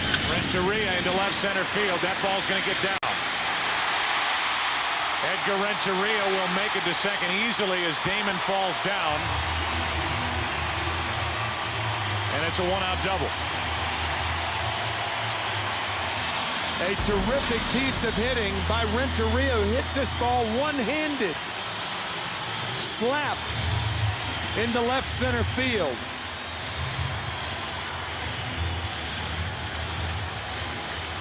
Good play by Johnny Damon, who after he made the catch on one hop slipped. But Renteria with a double that Card fans hope can get the Cardinals going here in the 5th. Their 2nd hit. Mabry at the plate. And that gets no leather from Varitek. That was a cross-up, it appeared. Over to 3rd goes Renteria. Varitek will go out and talk to Derek Lowe. There's only been one guy on second all night. That was Tony Womack in the first inning, and that's when a catcher and a pitcher have problems. You can see that move to his right. He was looking for a breaking ball. He got the fastball. Just say when you're looking for the local and you get the express, you're in trouble. So the Cardinals with a break.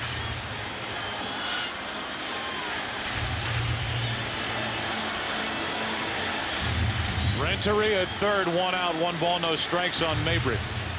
Bottom of the 5th. 3-0 Boston. Mabry so far out in front of that pitch. 1-1.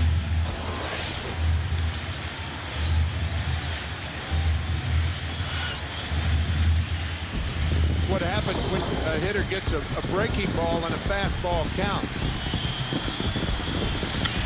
That's strike 2. And Derek Lowe is hoping for his 3rd strikeout of the night. John Mabry is trying to put the Cardinals on the board.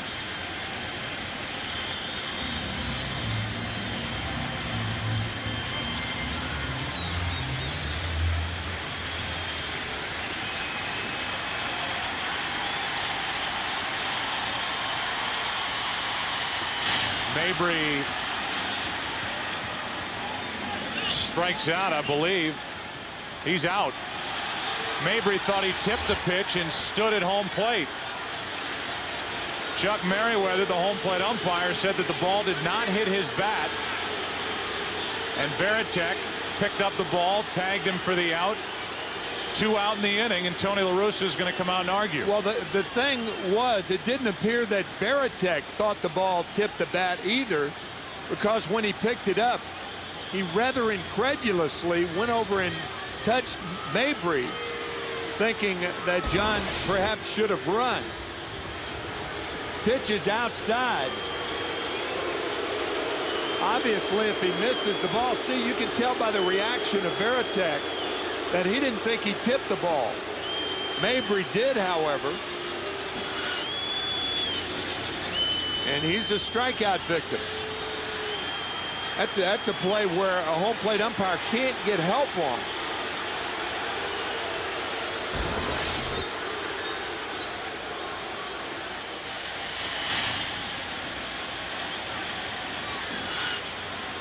Mabry is still pleading his case, and now they're joined in the argument by Ed Montague, the crew chief.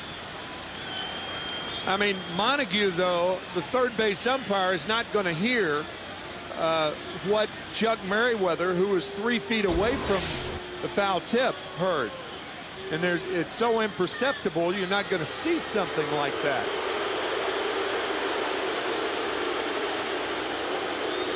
Couldn't tell. Too hard to tell visually. When we heard the audio replay, if he just ticked it, you couldn't hear it. And the strikeout, let's listen.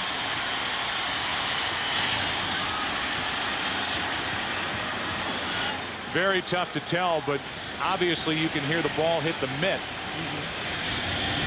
Molina now with the runner at third, 2 out. As the Cardinals ask the rookie for a 2-out RBI hit. A huge 3rd strikeout for Derek Lowe. 1 ball, 1 strike.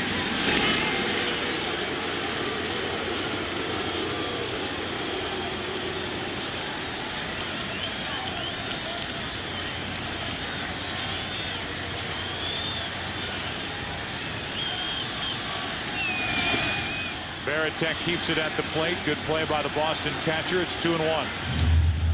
Molina during the regular season knocked home 15 runs.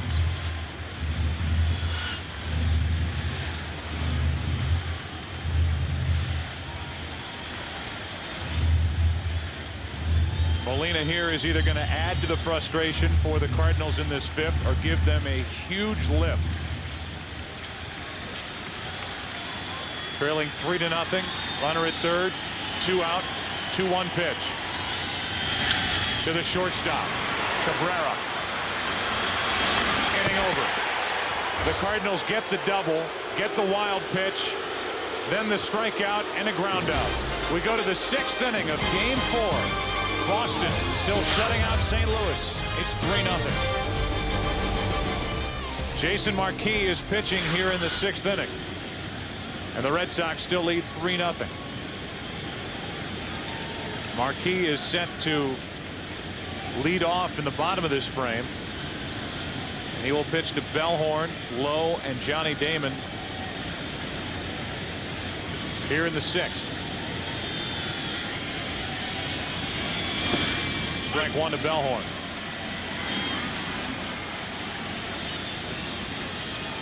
Mark has walked twice. Once unintentionally, once intentionally.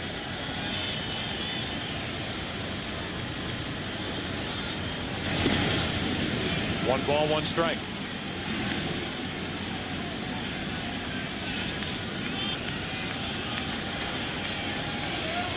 Derek Lowe will follow.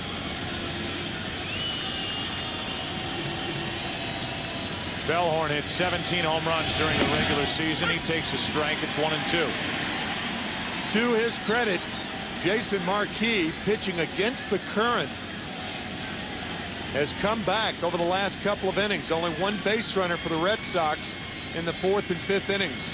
Pitched around a leadoff walk in the 5th. As the count goes to 2-2, and at the moment there's no action for St. Louis in their bullpen. Certainly no action for the Red Sox in theirs. The way Derek Lowe is pitched.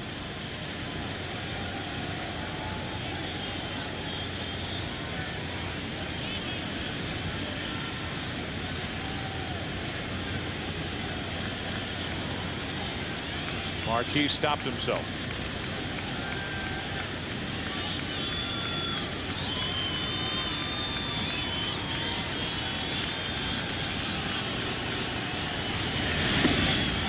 Bellhorn strikes out, 1 away. Let's go down to Chris Myers. Joe, not just a father and son going to the ballpark.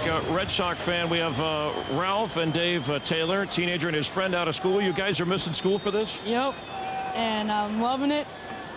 You're a Red Sox fan. Are you from Boston? I'm from Boston, and I can't wait to come back and brag about how I got to see the Red Sox win the World Series. I hope your teacher's okay with that. Pretty cool that Dad brought you here. You know, you're setting himself up possibly for a lot of disappointment given the Red Sox history. You know, I realize that it's a risk, but we decided to take it. How long have you been a Red Sox fan? Since his older brother was old enough to be a baseball player. And how will you react if the Red Sox finally do win it? I don't know. You know, I think we're not used to living without that shadow. It's something you can adjust to. By the way, I'm not making this up, Joe. Ralph he owns a waste management company in Boston. He's put up with a lot of garbage over the years, I'm sure. Oh. 2 out, nobody on after Lowe bounced back to Marquis, who made a nice play. Fine play by Marquis. Snow cones it. And underhands to get Low.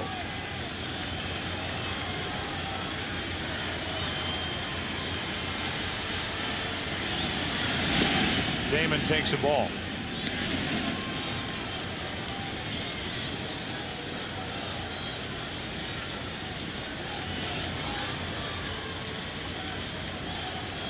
One ball, no strikes on Johnny Damon, who got it started the way the Red Sox have started each of the 3 previous games of this World Series, with first inning run.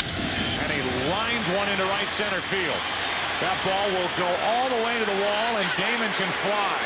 He will scoot around second, head for third, and make it with a 2-out triple.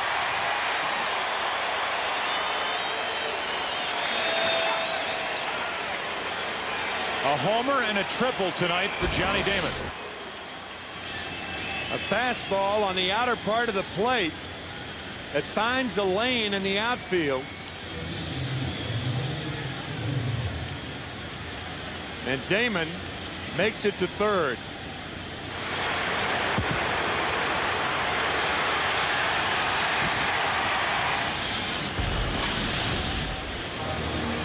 So now an RBI chance for Cabrera as Reyes gets loose.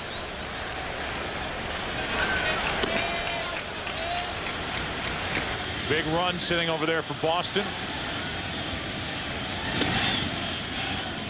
Ball one. Cabrera tonight 0 for 3.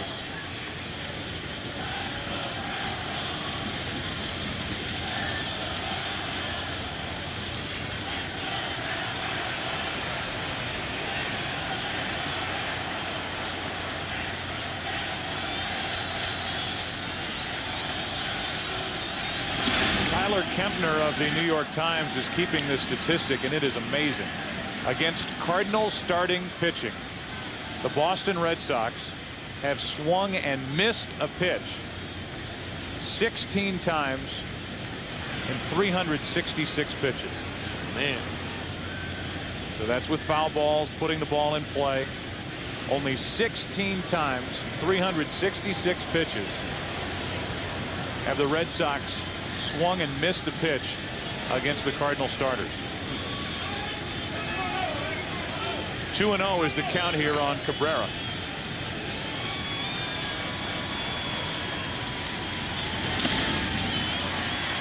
Two and 1. 17 times. 2 balls and a strike.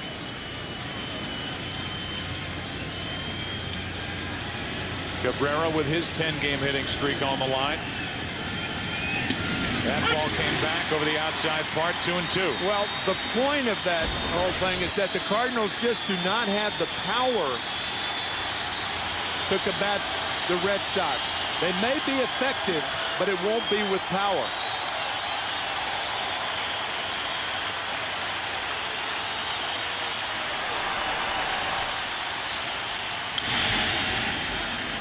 Marquis just rearing back and throwing it as hard as he can. 93 miles per hour. It's still 2-2. Now Al Reyes has taken a seat. And it's only Ray King who needs literally a handful of pitches to get loose up in the Cardinal bullpen. A 2-2 to Cabrera. Popped up into right. Walker is there. We move to the bottom of the 6th inning. 9-1-2 coming up for St. Louis, trying to live on past tonight. Down 3. Welcome back. Our Budweiser fantasy player Pedro Martinez from last night's Game 3 start. His numbers outstanding. Log on to foxsports.com on MSN. Keyword fantasy baseball. Tonight's game brought to you by Budweiser. Grab a cold fresh Budweiser. It's game time. Marlon Anderson will start the bottom of the 6th inning as a pinch hitter. Likes to go after the first pitch as he takes a strike.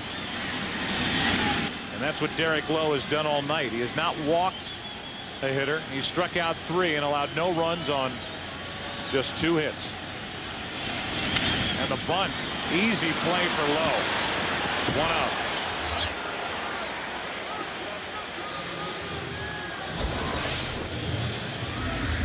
It's funny, the St. Louis Cardinals, who did not bunt at all or attempt to bunt against Curt Schilling, a guy with a bad ankle, have bunted twice tonight. One a sacrifice by Larry Walker in the 1st inning. And now Marlon Anderson tries to bunt for a base hit. Unsuccessfully. Tony Womack has one of only 2 St. Louis hits, the other by Renteria, who last inning was standing on 3rd with only 1 out and didn't move. Womack takes a breaking ball low. Derek Lowe came to the Red Sox in 1997 with the man catching him, Jason Varitek, for Heathcliff Slocum. You talk about getting mileage out of 2 guys. Lowe was a 21-game winner in 02, 17 wins in 03. This year down to 14, but Red Sox organization couldn't care less with what he's done in the postseason. 2-1 now on Womack. A trade made by then general manager Dan Duquette. Theo Epstein, of course, the general manager now. Done a remarkable job. Womack flies into left center for Damon. 2 outs. Here's Derek Lowe talking about coming to the Red Sox and his life in the big leagues to this point. Neither one of us had any idea what we got ourselves into when we came here. The city of Seattle and the city of Boston are two different cities, but we both have really enjoyed it. I know we're both free agents at the end of the year, and we really try to enjoy this and hope to stay here for a long time. He's a free agent at the end of the year, as is Varitek. Larry Walker takes the ball up and away. 2 out, nobody on here in the 6th. 3-0 Red Sox.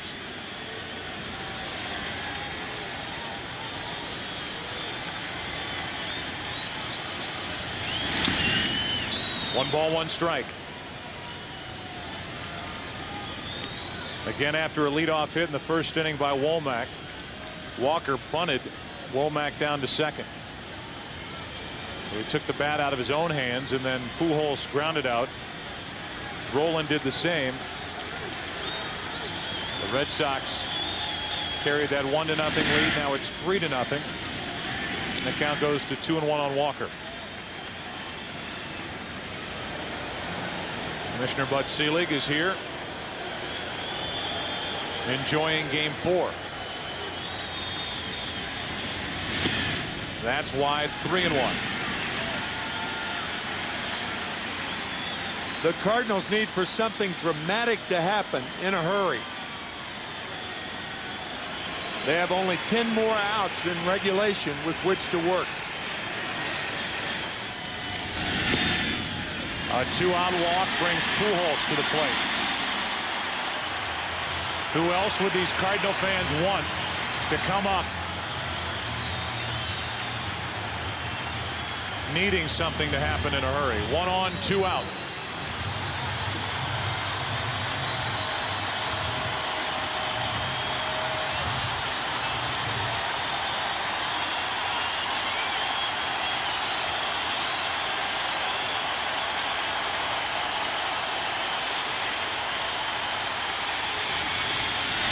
Strike one, good pitch.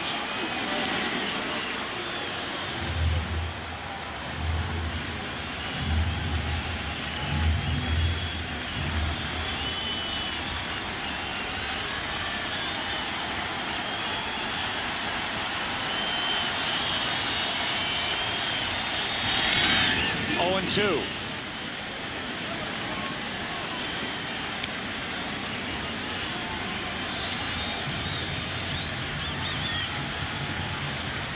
Pujols struck out the last time up on a curveball way out of the strike zone.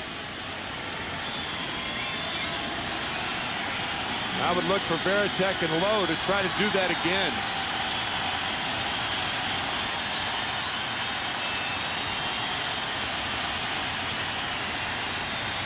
Varitek sets up out there, and they do. This time Pujols lays off. 1 and 2.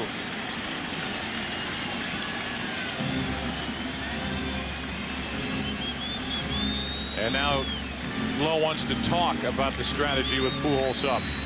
The Cardinals could jump back into this game with 1 swing.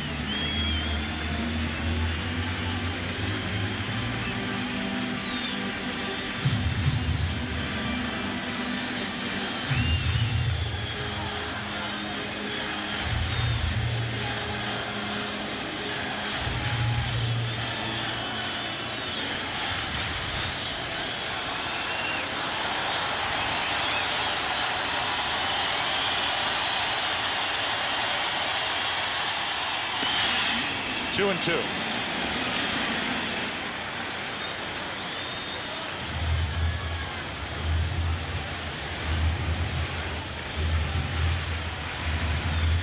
Now 1 RBI for Albert Pujols in this World Series.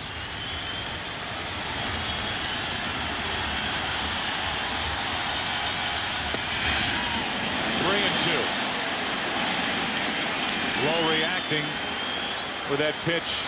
It was called outside or low, thinking he had. Pujols struck out to end this threat in the 6th. That was a tailing fastball that Lowe tried to wrap back on the outside part of the plate. Wanted it, didn't get it. So an 0-2 count has become a 3-2 count. And Ortiz comes over to join the meeting with Varitek and Lowe.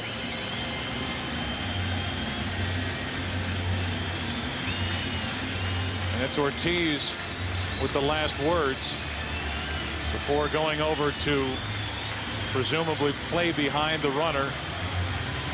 Larry Walker at first.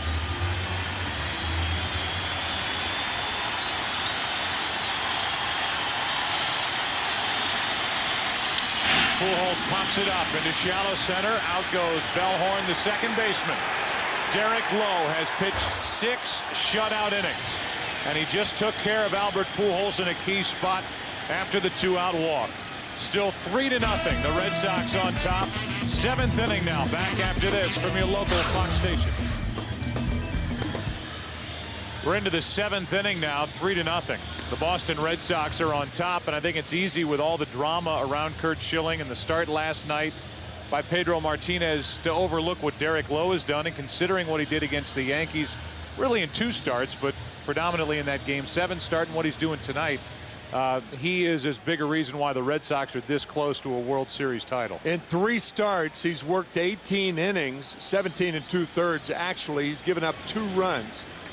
In 2 games against the Yankees, a shutout against the Cardinals tonight over 6 innings.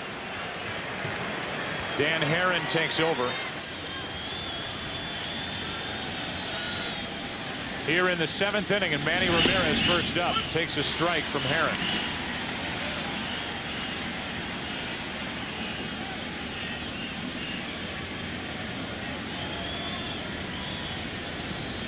Three to nothing Boston.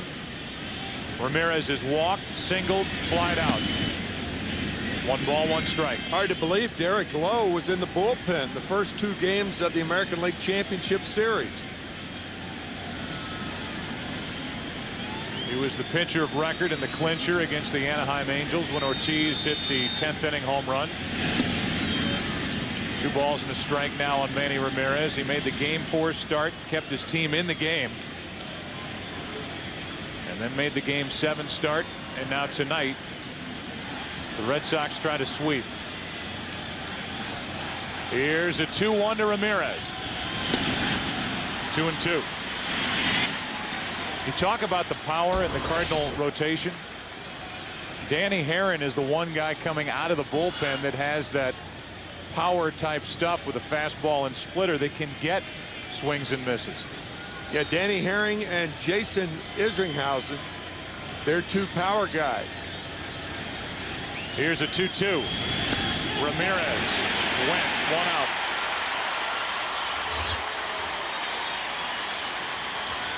Our Bank of America higher standards. The performance of Derek Lowe. Game 7 against the Yankees. Getting hugged, 6 innings. 1 run on 1 hit. And then tonight, he has been nasty. He's made very good hitters look off balance and out of whack. With 1 out and nobody on, here is David Ortiz. Ball 1 low. Ortiz a double. He got the 2-run rally kicked in after the single by Ramirez back in the 3rd. It was 2nd and 3rd with 1 out. Bases loaded with 2 out, and Nixon delivered. 1 ball, 1 strike.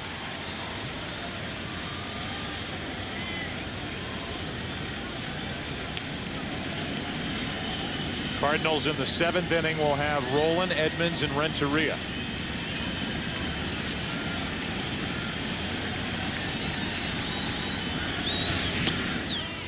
Two and 1.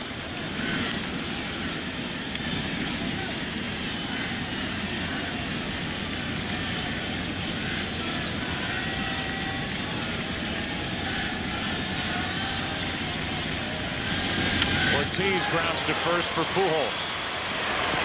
2 out.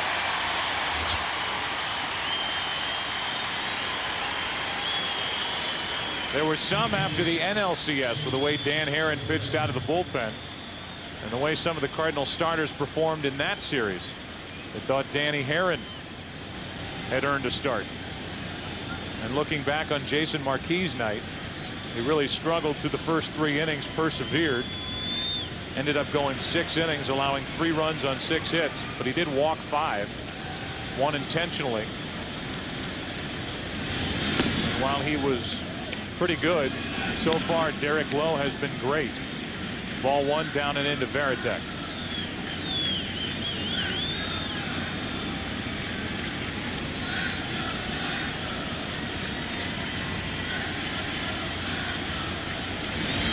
Varitek hits one into left center field. Well hit. Edmonds on the run. Still going at the track to end the inning. Top of the 7th inning is history. Red Sox trying to make history here tonight after doing so in the ALCS against the Yankees. We will stay here at Busch Stadium for God Bless America. Dugout. The founding member and voice of Creed, and now a solo artist. He has sold over 30 million records. He's here tonight to honor our servicemen and women around the world by singing God Bless America. Please welcome Grammy Award-winning artist Scott Stapp.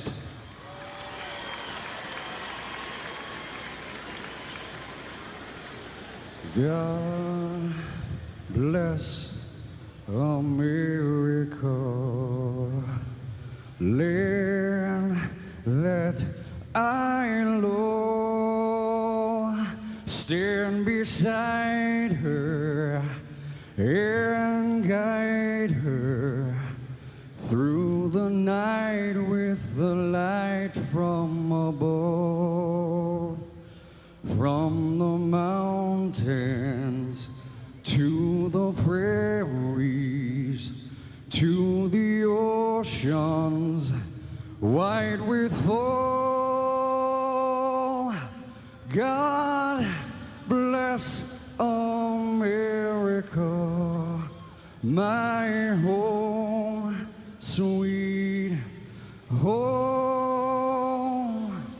God bless America, my home, sweet home.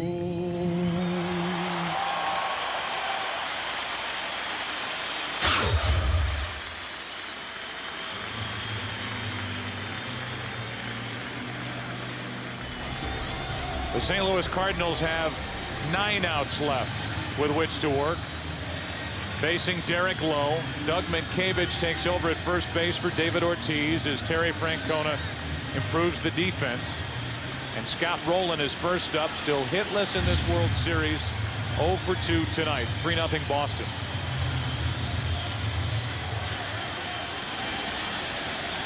Bronson Arroyo, the right-hander. Alan Embry, the lefty, getting loose.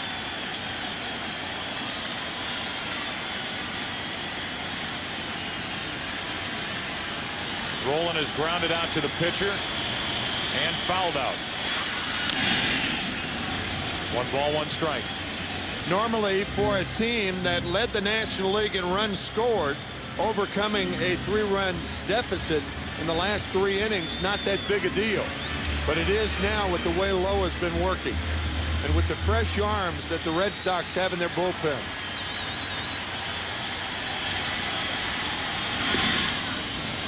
Two balls and a strike. John Henry, who grew up a Cardinal fan. In the middle. Principal owner of this Boston Red Sox team. Here's a 2-1. 2-2.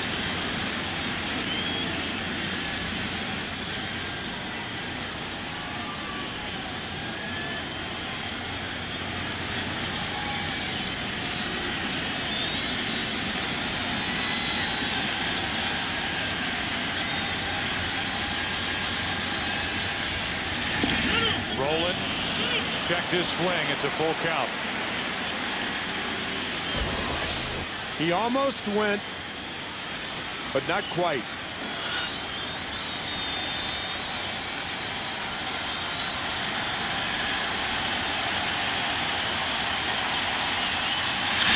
Rowland pops it into center field. Easy play for Damon. 1 out.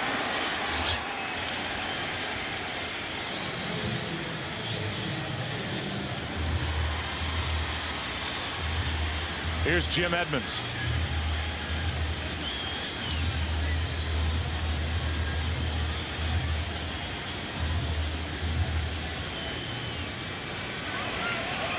Edmonds 0 for 2. Hit the ball hard his last time up, but lined out to third.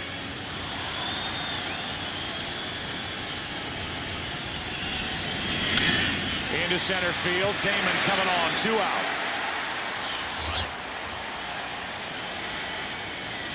Our game summary is brought to you by John Hancock. And so far for Derek Lowe, 6 2/3, no runs, 2 hits. Johnny Damon a leadoff home run. Trot Nixon with a 2-out 2-run double. The Red Sox starters games 2 through 4, no earned runs in 19 2/3 innings. That's Schilling, Pedro, and Derek Lowe. 31,458 days since the Red Sox last won the World Series. 1918.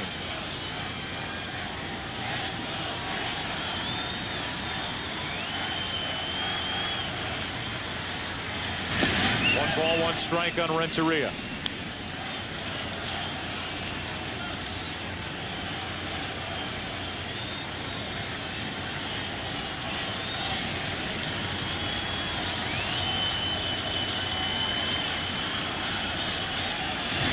Renteria's on with a 2-out hit.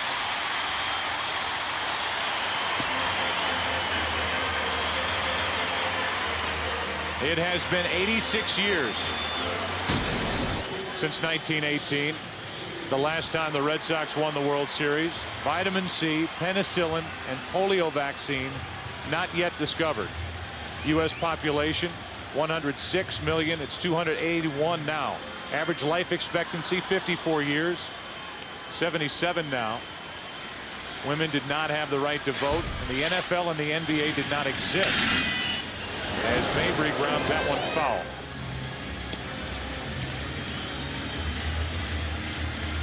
The Boston Globe in 1918 cost 2 cents. A quart of milk was 14 cents. Bread was 8 cents a loaf.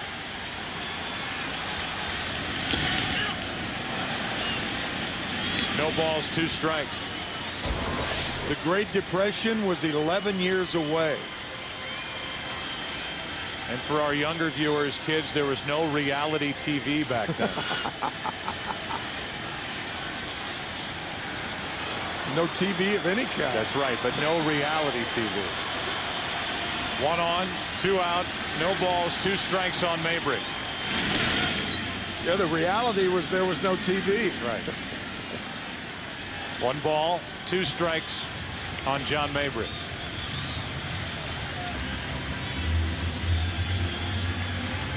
Baseball was not heard over the airwaves until 1923.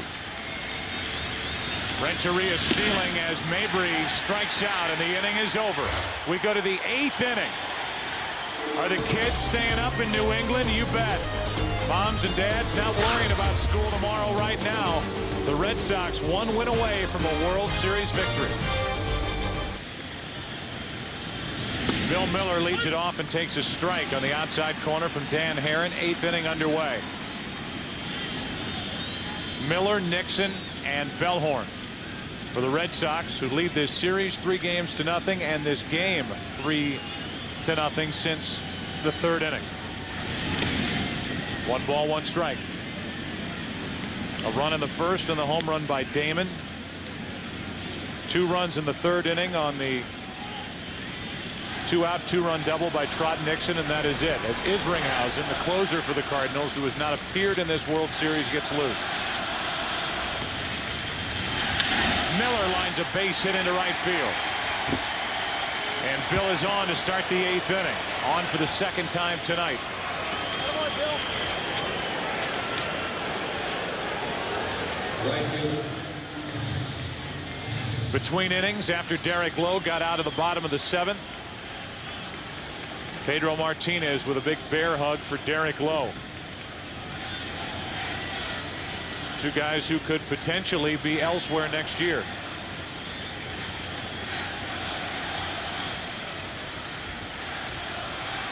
Here comes Dave Duncan out to talk to Dan Herron.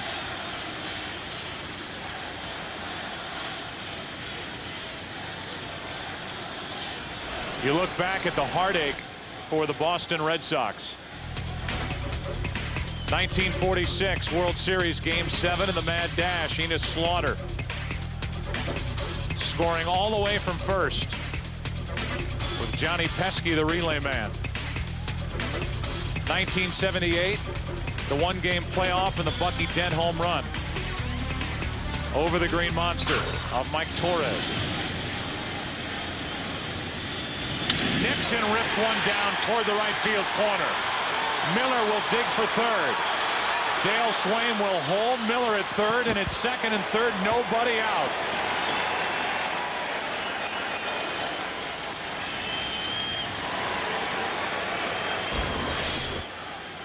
So Trot Nixon with his third double of the night.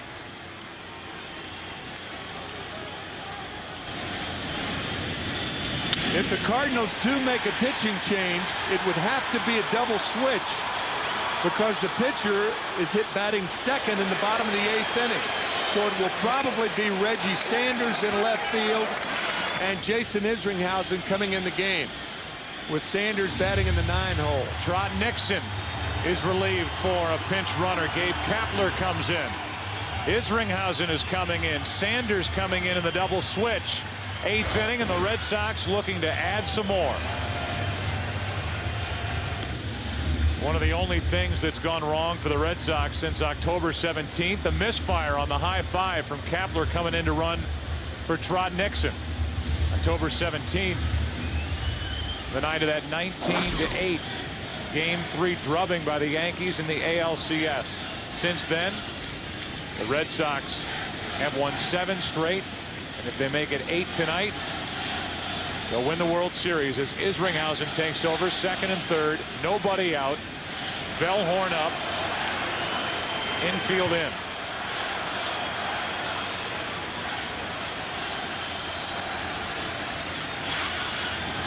Already 3-0 Boston here in the 8th.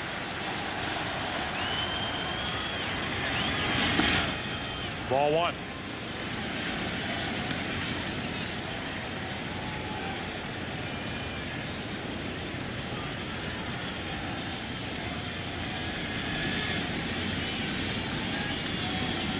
Bellhorn struck out tonight. He's been walked twice. Infield is in. Bellhorn. 1 ball, 1 strike. How telling is it when it took the Cardinals 34 innings in the World Series to get their closer in?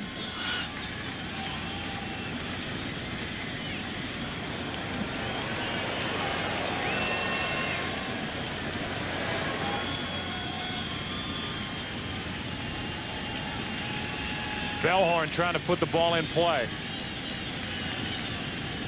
Miller the runner at third, Kapler on at second. Bellhorn takes high. It's 2-1. Bellhorn has had trouble putting the bat on the ball this season. Set a club record with 177 strikeouts. A lot of strikeouts early in this postseason. But he has changed that, putting the ball in play much more. Count in his favor, and now it's even, 2-2. He's elevated his game just like the rest of the Red Sox have over the last 8 days. Should say 8 games. Just about 8 days. Yeah. It's been almost non-stop.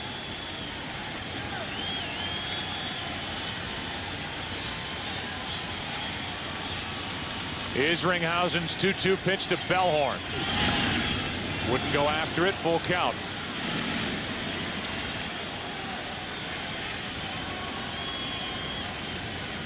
Bellhorn hitting .300 in this World Series with 1 home run, 4 RBIs.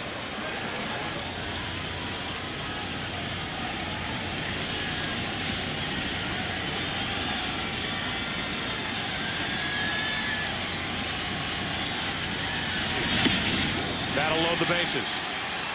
And Kevin Millar will come off the bench to pinch hit for Derek Lowe.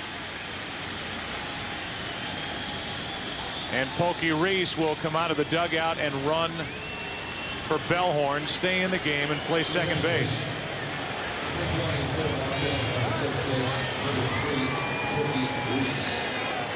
It is all falling right for the Red Sox, even getting these guys on. They improve their speed on the bases, and then they'll leave Kapler and Reese in the game to improve the defense when they take the field in the bottom of the 8th. What will the score be?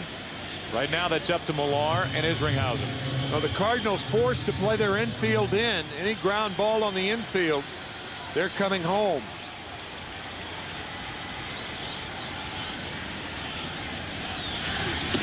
Ball 1.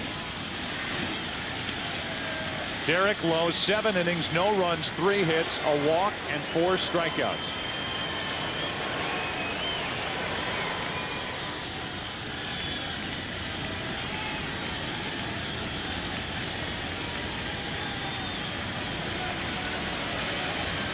A 1-0. 2 balls, no strikes.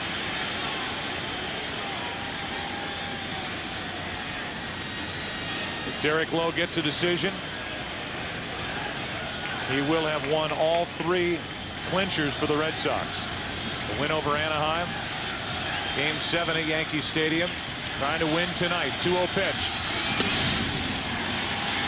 2-1. Good fastball, a cutter from Isringhausen. Isringhausen, normally not a guy who throws a lot of ground balls. He needs one at an infielder right here.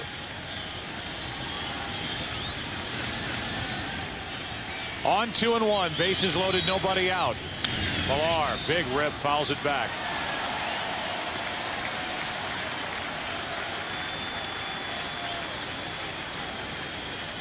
Two and 2.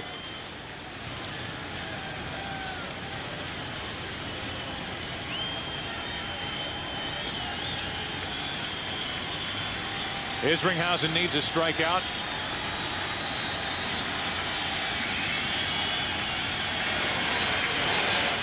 Red Sox trying to pile on. 1 out. Bases loaded for Johnny Damon. Isringhausen gets a strikeout. Now I think the infield will remain in because the probability of doubling up Johnny Damon remote. He's too fast. Isringhausen, a career high 47 saves that tied him for first in the National League. Right now trying to keep the Cardinals in this game and in the World Series. Damon grounds to the right side. Pujols throws out. What a play by Albert Pujols. 2 out. What a throw. It's sensational play by Pujols. He's the only guy who can get to the ball. Womack couldn't range that far to the left. Watch this throw. Right on the money, across his body, from his view. Oh, what a play.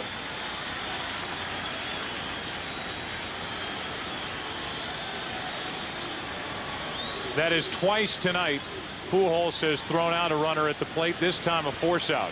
The key thing again about that play is if the ball gets through Pujols, then Womack might make the play, but the time that elapsed would allow the runner to score. His only play would have been to first base. Now it's Cabrera, bases loaded, 2 out. Cardinals looking for a lift, and Isringhausen trying to provide it. Smothered by Molina, ball 1. St. Louis in the bottom of this 8th. Molina, the scheduled leadoff hitter. Then Sanders, then Womack. The big bats for St. Louis will come to the plate before the end of the night. And Bronson Arroyo, it appears, will take over in the bottom of this 8th.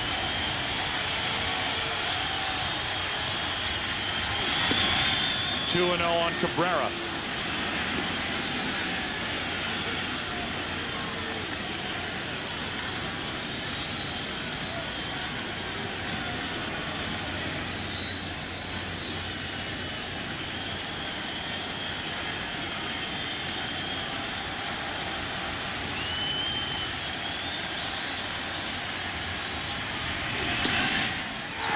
service too late, and it's 3-0 on Orlando Cabrera at the plate.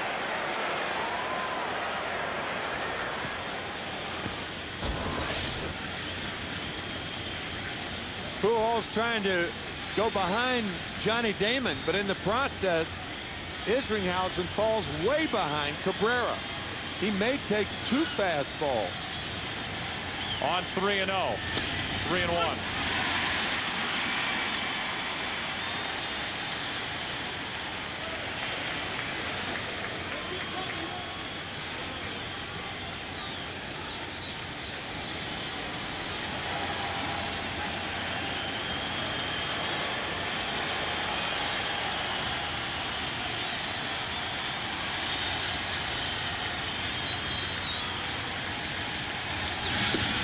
And 2.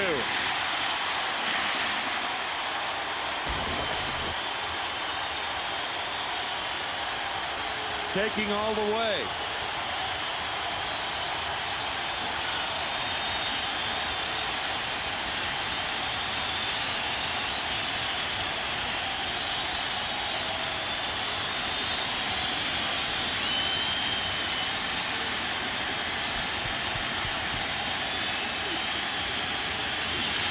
Back toward us. Isringhausen took over with runners at second and third, nobody out, and walked Mark Bellhorn. That loaded the bases. Then Millar struck out. Damon bounced into the force out at the plate. And now it's a full count on Cabrera.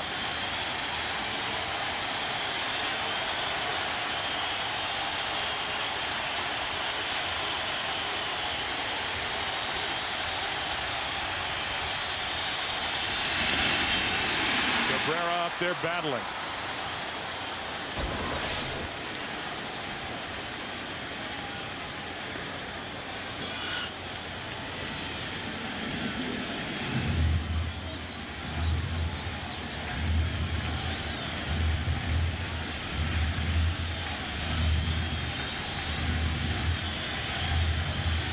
You get the feeling this could be a knockout blow on the part of the Red Sox. Or the Cardinals will charge off that field thinking they still have a chance.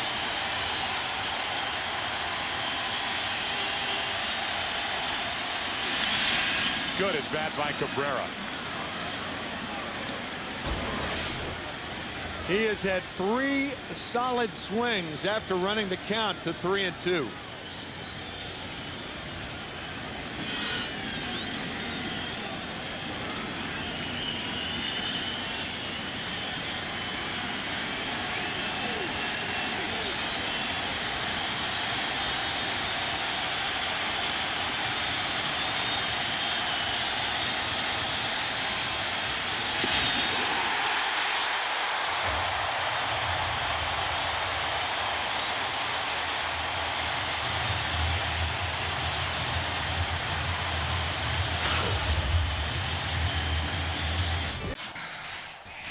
MLB at Home is presented by MLB The Show 20. It's what your baseball dreams are made of. Welcome to the show. Rated E for everyone.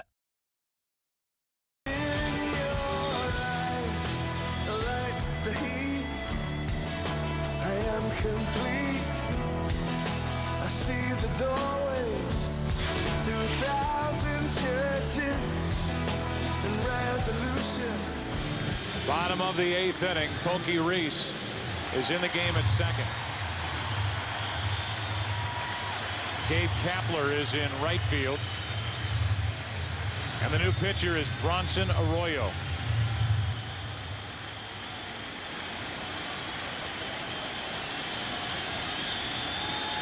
Second appearance of this World Series, and he starts Cedeno with a strike.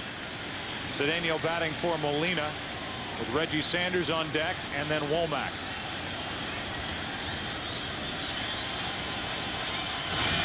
One ball, one strike. Arroyo with the sweeping breaking ball, very effective against right-handed batters.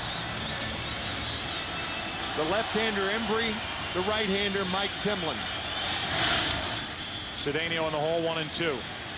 3 out of 11 this postseason is Roger Cedeno.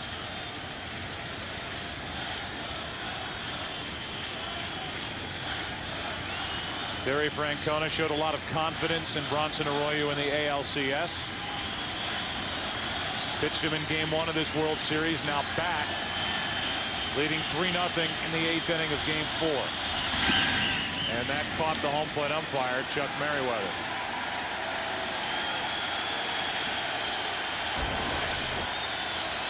Looked like it hit the right shin guard of Chuck. Umpires do wear the shin guards underneath their pants with the hard-toed shoes. Flexibility not a problem for the umpires behind home plate, not a necessity, I should say. Jason Varitek back to the plate, trying to buy some time for the pain to subside for Merriweather. And Games 2 through 4, from Schilling to Martinez to Derek Lowe. Look at the bottom line. No earned runs in a combined 20 innings against the top offense in the National League during the regular season. Cedeno pops it up. It's Pokey Reese, 1 out.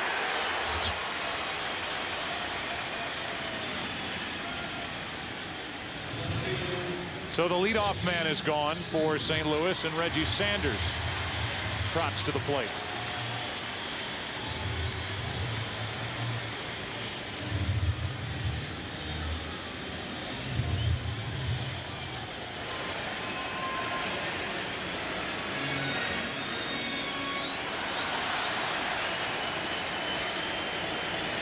A lot of energy over in that Red Sox dugout. Lowe is probably sweating more and bouncing around now more than he did the first 7 innings.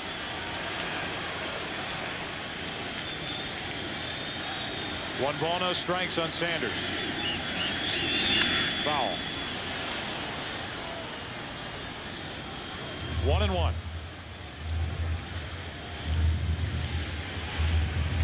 You think about how the Red Sox got here, having to get hot and stay hot down the stretch as the wild card representative from the American League. You go back 2 years ago, Anaheim was the wild card. They won the World Series. Last year, Florida, the wild card. They beat the Yankees in the World Series. The 1-1. Strike 2 from Arroyo. Cardinals ran away and hid in the Central Division. Beat Houston by 13 games. Got a chance to rest players down the stretch. The Red Sox had to stay hot. And they have, for the most part, remained hot. They took care of Anaheim in 3 straight. They fell down 3-0 to the Yankees, but they've won 7 straight since then. Yeah, everything's been straight. They won 3 straight, lost 3 straight, won 7 straight.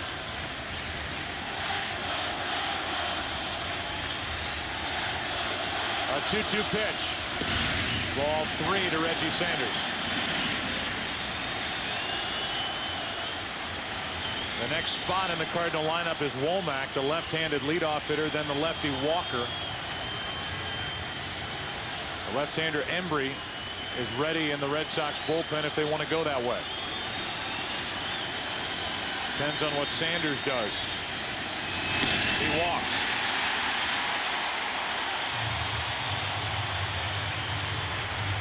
And that'll be it for Arroyo.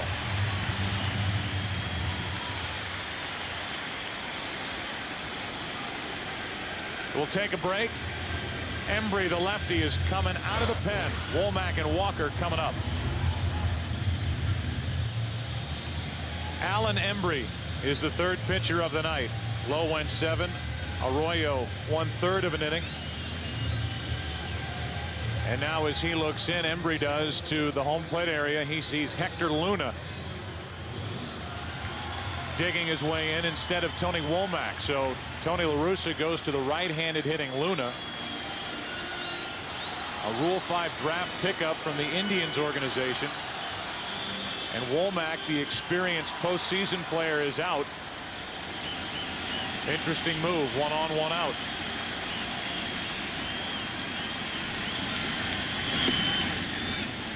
Strike 1.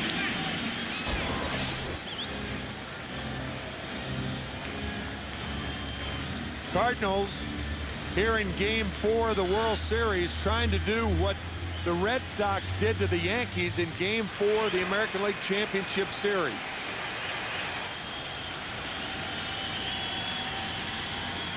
What a jump by Sanders. And Mabry was watching him take second the entire time. Well, you accomplished two things there. He sees you running. A huge risk on Reggie Sanders' part. Not only do you get second base, but the pitch is a ball to Luna. So Sanders walks and steals second. Now a 1-1 count on Hector Luna.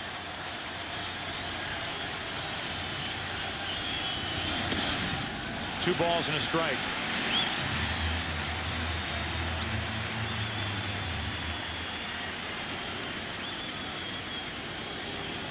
Orlando Cabrera out there to talk to Mabry, and I think what he's telling him is we're going to be playing back. We're not going to fool with Reggie Sanders. You have a 3-run lead in the 8th inning.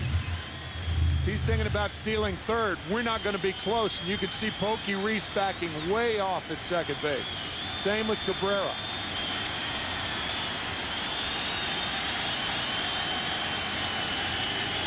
The 2-1.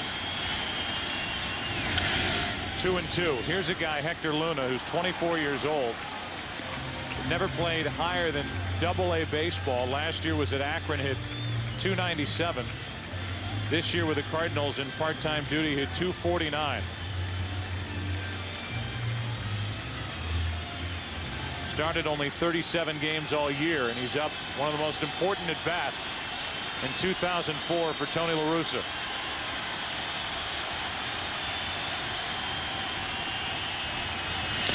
Two out.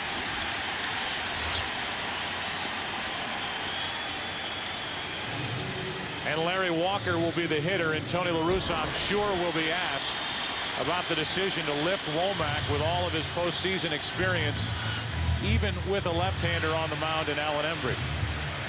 Mabry with 5 straight fastballs to get Hector Luna. Nothing fancy about Alan Mabry. I don't think any of the Cardinals will see any breaking balls from Mabry. All heat. Larry Walker now. Strike one. So you know, Womack in his career 1 for 7 against the left-hander Mabry. Larry Walker 3 out of 6. Timlin getting loose with Pujols on deck. If Pujols bats in this 8th inning, he'll represent the tying run.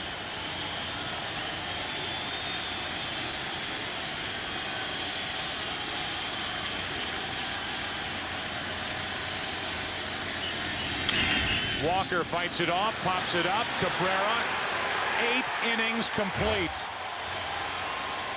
One more inning to go.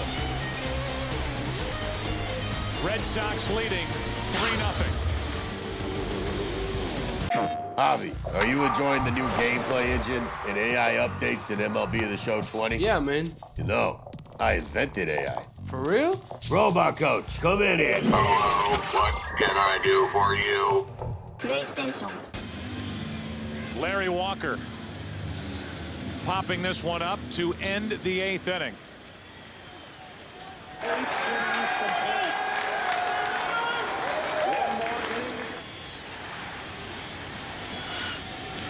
Celebrating in Baghdad, Iraq.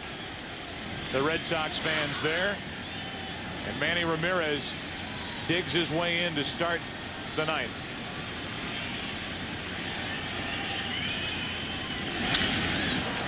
From Isringhausen, first pitch. Rowland, the long throw for the out.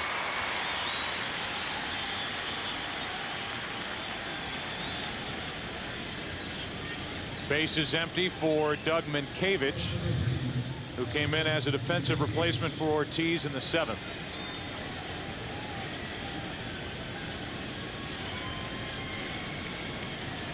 Matheny takes over behind the plate after Molina was lifted for a pinch hitter.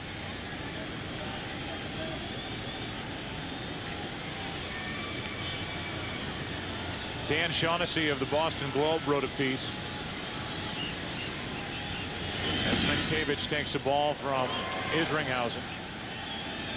Talking about while these games are unfolding and while right now the Red Sox are 3 defensive outs away from winning the World Series, how many people across New England are thinking about loved ones who spent their entire lives rooting for the Boston Red Sox, wishing one day they would see them win the World Series. Larry Walker comes in to get it. 2 out. The Red Sox have led from the first batter on, and our Polar Express play of the game. That express off the bat of Johnny Damon. 2 more for Boston in the 3rd inning, and they lead 3-0 here in the top of the 9th. Generations have passed in New England with Red Sox fans not seeing a World Series championship for their beloved Boston Red Sox. Here's Dan. 2 out here in the top of the 9th. Varitek at the plate. What a leader Varitek has been all year. 1 ball, 1 strike. And it's the ways that the Red Sox have not won the World Series. Taking 4 National League opponents in 46, 67, 75, and 86. Taking 4 to 7 games, and oh, the heartbreak.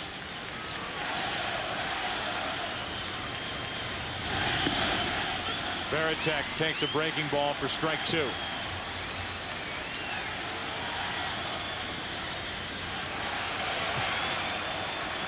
The Red Sox fans are celebrating here in St. Louis in the top of the 9th.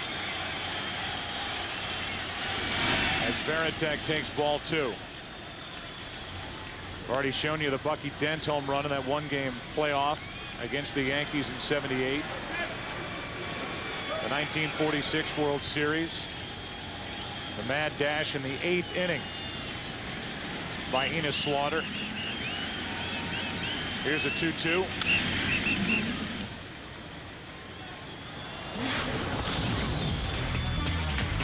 The 1986 World Series Game 6, the Buckner play. Red Sox would lose in Game 7 as they did last year in the ALCS. The 11th inning home run by Aaron Boone off Tim Wakefield, who has been willing to do any and everything for the Red Sox in his 10 years with the organization. A guy who was signed as a minor league free agent. And although he's made only 1 short start in this World Series, how valuable was he out of the bullpen in the ALCS with the Yankees this year? Particularly in Game 3, the game won by the Yankees 19-8 when he ate up innings. Varitek gets the base hit into left. He's on with 2 out here in the 9th inning.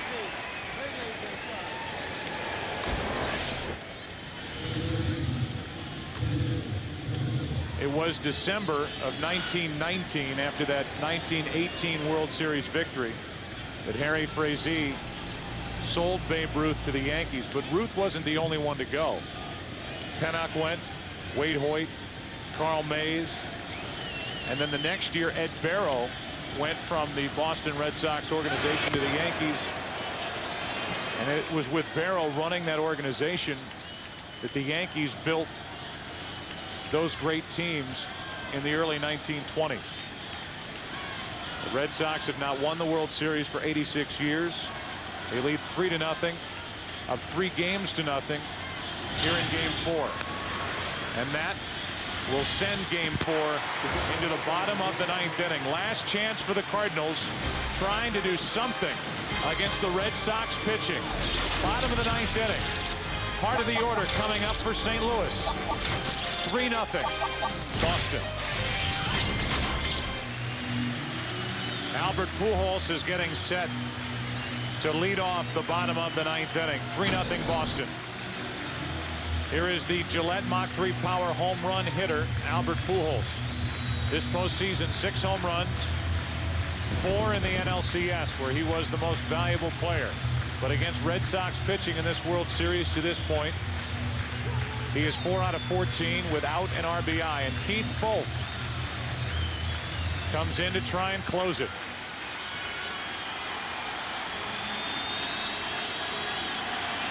Pujols, Rolen, and Edmonds. Anybody gets on, Renteria.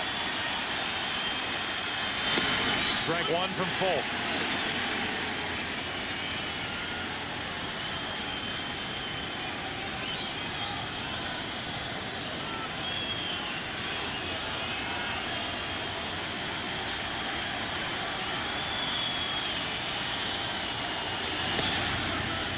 With flash bulbs popping around the park, 1 ball, 1 strike. The combination of Walker, Pujols, Rolen, and Edmonds hitless tonight.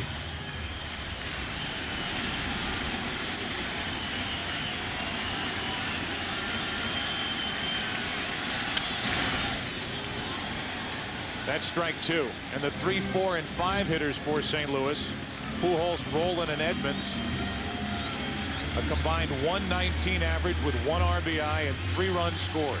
It has been a postseason where ordinary folk has been extraordinary folk. His 1-2 pitch. Pujols stays up there, hammering at that high fastball. Keith Foulke giving up 1 run. The home run by Larry Walker last night in a 4-1 Red Sox victory.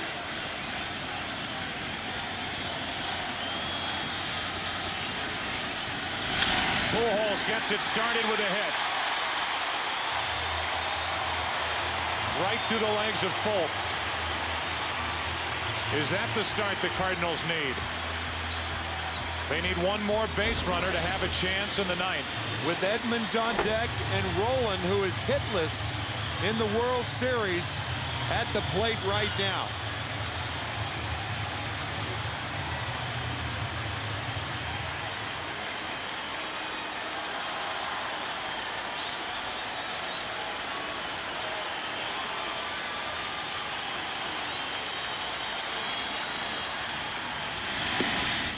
Strike 1 to Rolen.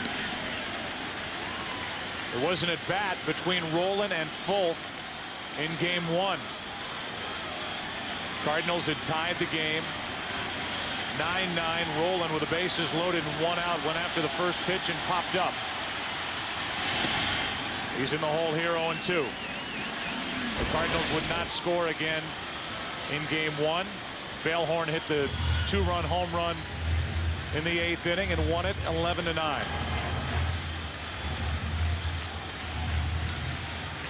So a rematch for Rolen against the Boston closer.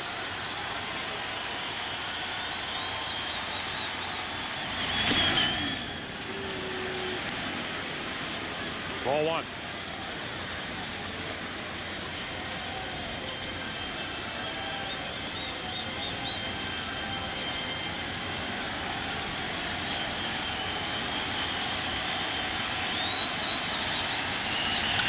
Rolen hits it in the air to right center field. Kepler, 1 on, 1 out.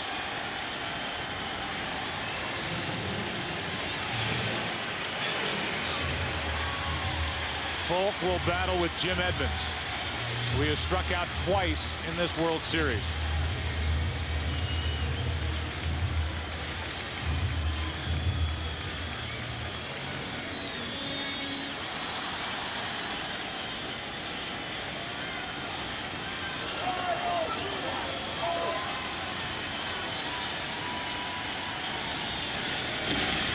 Strike 1.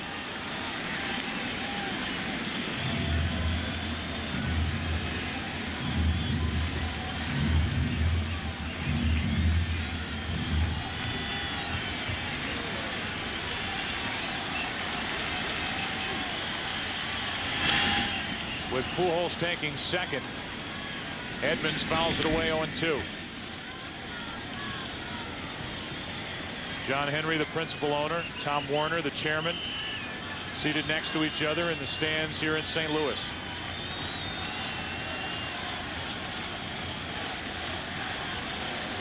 Henry on the edge of his seat. Warner is back in his seat. 0-2 on Edmonds.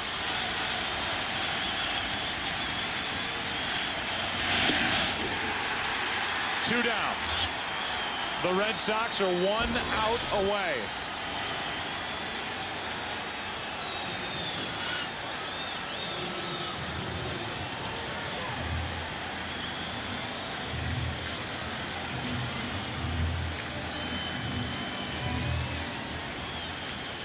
Edgar Renteria, 2 out of 3 tonight. The last chance for St. Louis to extend this game. Pujols takes second on ball 1 inside. No stolen base.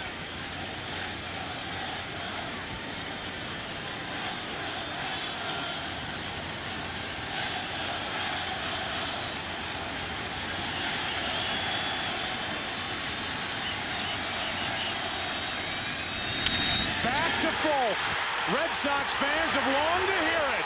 The Boston Red Sox are world champions.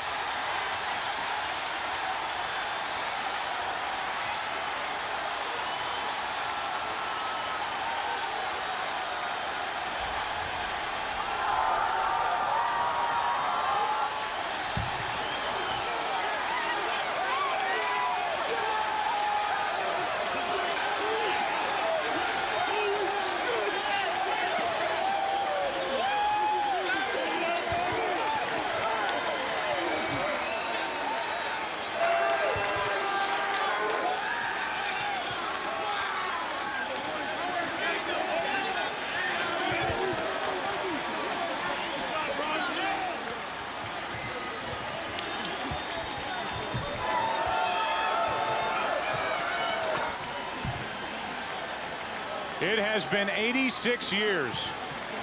Generations have come and gone. And for the first time since 1918, the Boston Red Sox are champions of baseball.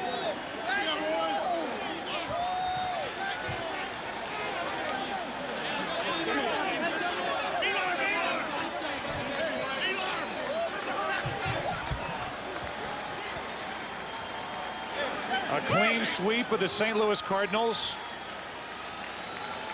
A dominating effort by the Red Sox in this World Series. And the Red Sox celebrate in the middle of the diamond here at Busch Stadium.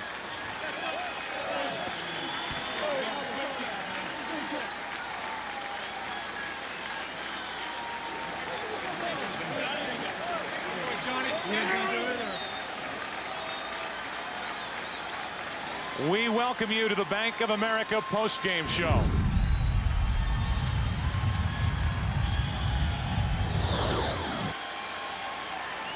Let's go down in the middle of that mess to Chris Myers. All right, Joe, the historic march completed with Johnny Damon. Congratulations, the Red Sox, the Idiots, are World Series champions. Absolutely. I mean, we know we're idiots, we know we're Cowboys, but we also know we're world champions, and we just overcame what a lot of people could not even realize. So I know there's a lot of happy people back home in Boston. That boy, Kev. Including Kevin Millar. How important was it, given the history, Kevin, to finish it off and not let it go to a 5th game? I'll tell you right now, man, this is a big-time team we're playing with, a big-time bunch of guys, and I'm so proud just to be a part of this organization, man. Take us back to 03 Yankees and how it all began and what you guys did to get through there. Well, we're just so carefree, huh? We kind of were like, okay, let's go out and win Game 4. And then we knew we had Pedro and Schilling going 5 and 6, so we knew we were going to push for the Game 7. We had confidence. We gave the due respect to the other teams, the Yankees, the Cardinals. What a great team. And, you know, we did it. And for the Red Sox fans, not only in Boston, across, they were watching in Baghdad, Iraq, across the country. What do you say, Kevin? I'll tell you, thank you for being there, man. We want to do it so bad for the city of Boston, and to win a World Series with this on your chest. Hasn't been announced in 1918, so rip up those 1918 posters right now. All right, congratulations. Stephen King is smiling somewhere, Joe, with a happy ending. Chris, thank you very much. Two guys so instrumental. This entire roster, 1 through 25, off the bat of Renteria, into the glove of Keith Folk, It had been 86 years. And with that, the Boston Red Sox, led by Terry Francona, win the World Series.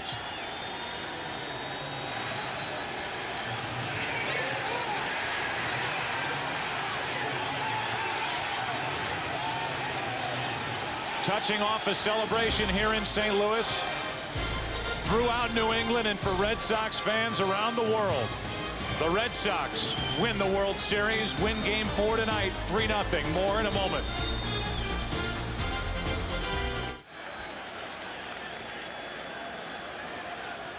We welcome you back to the Bank of America postgame show here in St. Louis, where the Boston Red Sox and those fans who made the trip here celebrate. Let's go down to Jeannie Zalasko. Well, Joe Buck, thank you very much. Of course, the championship trophy to be given away in mere moments. But first things first, I think we're giving it away here. The Commissioner of Baseball, Bud Selig, to hand out the MVP trophy. Thank you, Jeannie. The Most Valuable Player Award in the historic 2004 World Series goes to Manny Ramirez. Red Sox in an 8-game winning streak. Manny with a 17-game hitting streak through all this. Manny, it was a tremendous performance. I congratulate you, the most valuable player in the 2004 World Series. Congratulations. Congratulations, sir. Pick up the hardware. So many Boston Red Sox, as we sat up in the press box, so many guys on this team that we could have been handing this hardware to, but a phenomenal season for you, phenomenal postseason. You said unfinished business this season, and you accomplished it. Exactly, you know, first, you know, it was a lot of negative stuff, you know, I was going to get traded, but, you know, I keep my confidence on myself, and I believe in me, and I did it, you know, I'm just blessed, and, you know, I proved a lot of people wrong. You know, I know I could do this, and thanks God, I did it. You believe in curses, sir? I don't believe in curse. I think you make your own destination, and we did it. You know, we believe in each other. We went out there, we played relaxed, and we grinded out, and we did it. What do you say to the Boston Red Sox fans that have waited 86 years for a championship? We won Alex, but, you know, now I'm in Boston, and I love you guys. You guys are the best. All right, it worked out pretty well. We'll let you go celebrate with the team, and we will be coming back, Joe, with the championship trophy in just a few moments. All right, Jeannie, thank you.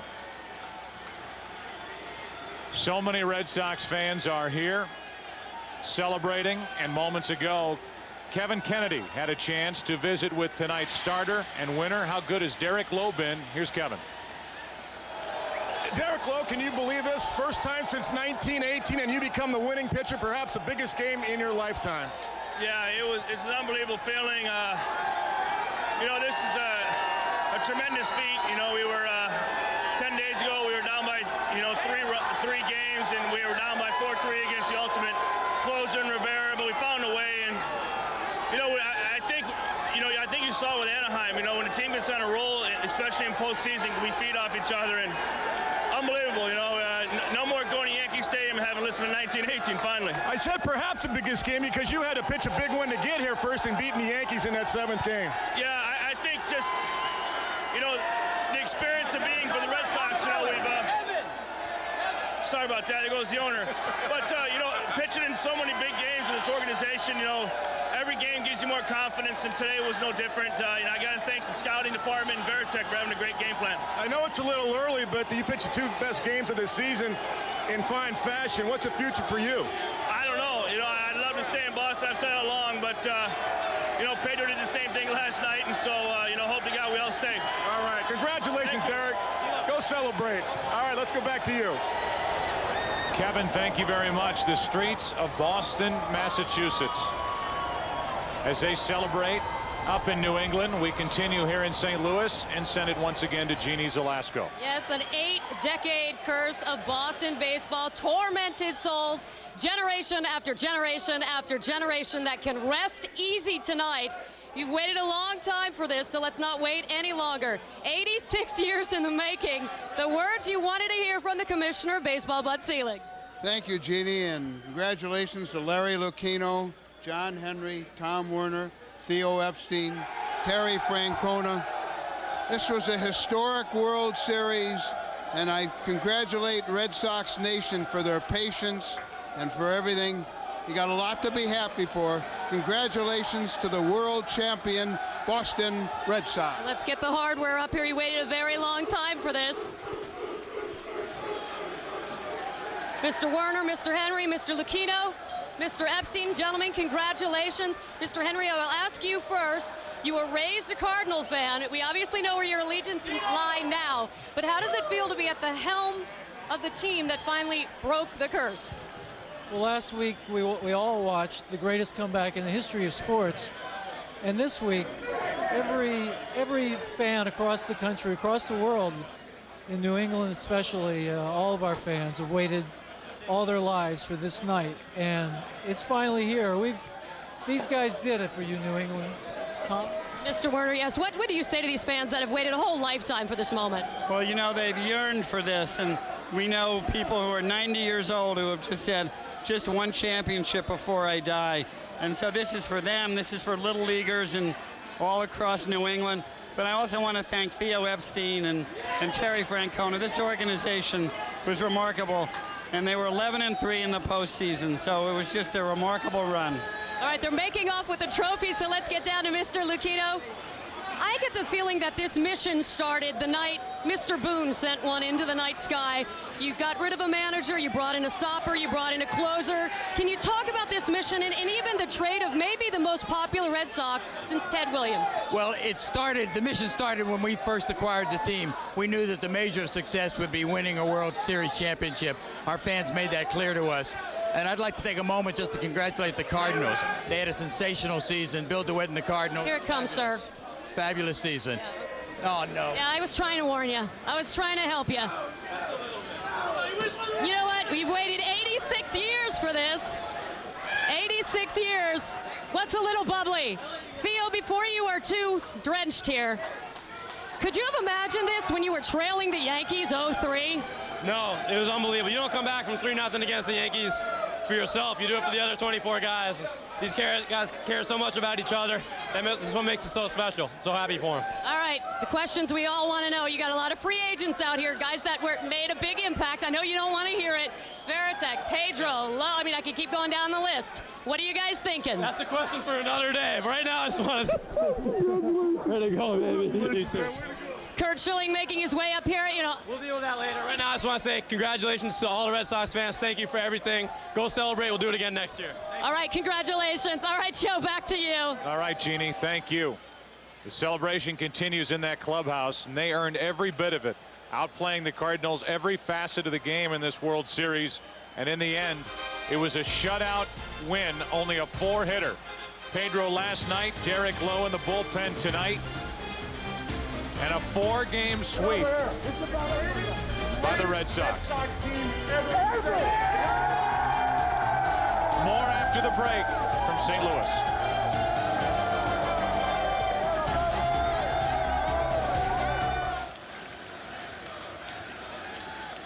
Back in St. Louis, we continue with the Bank of America postgame show.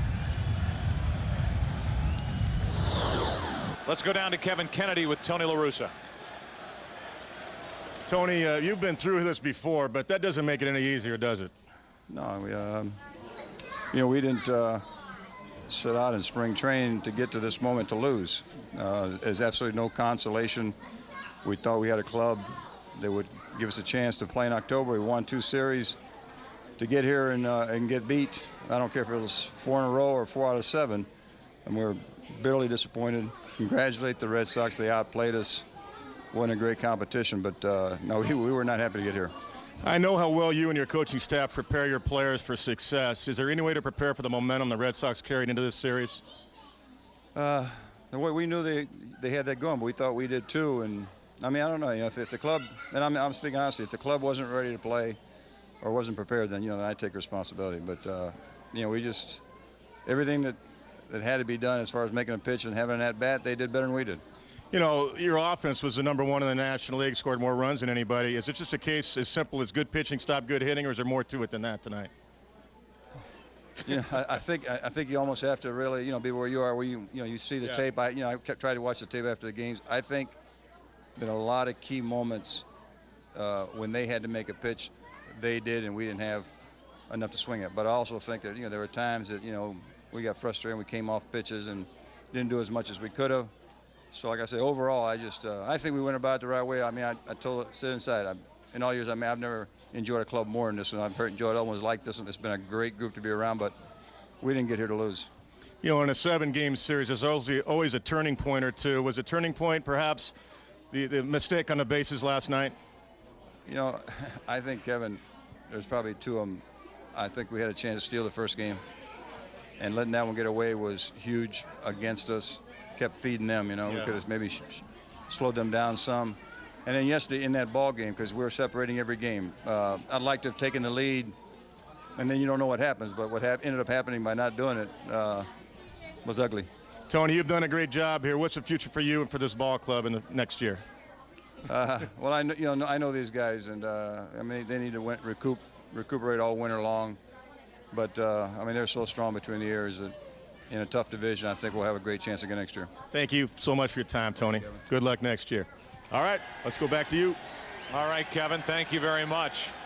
A live shot of Boston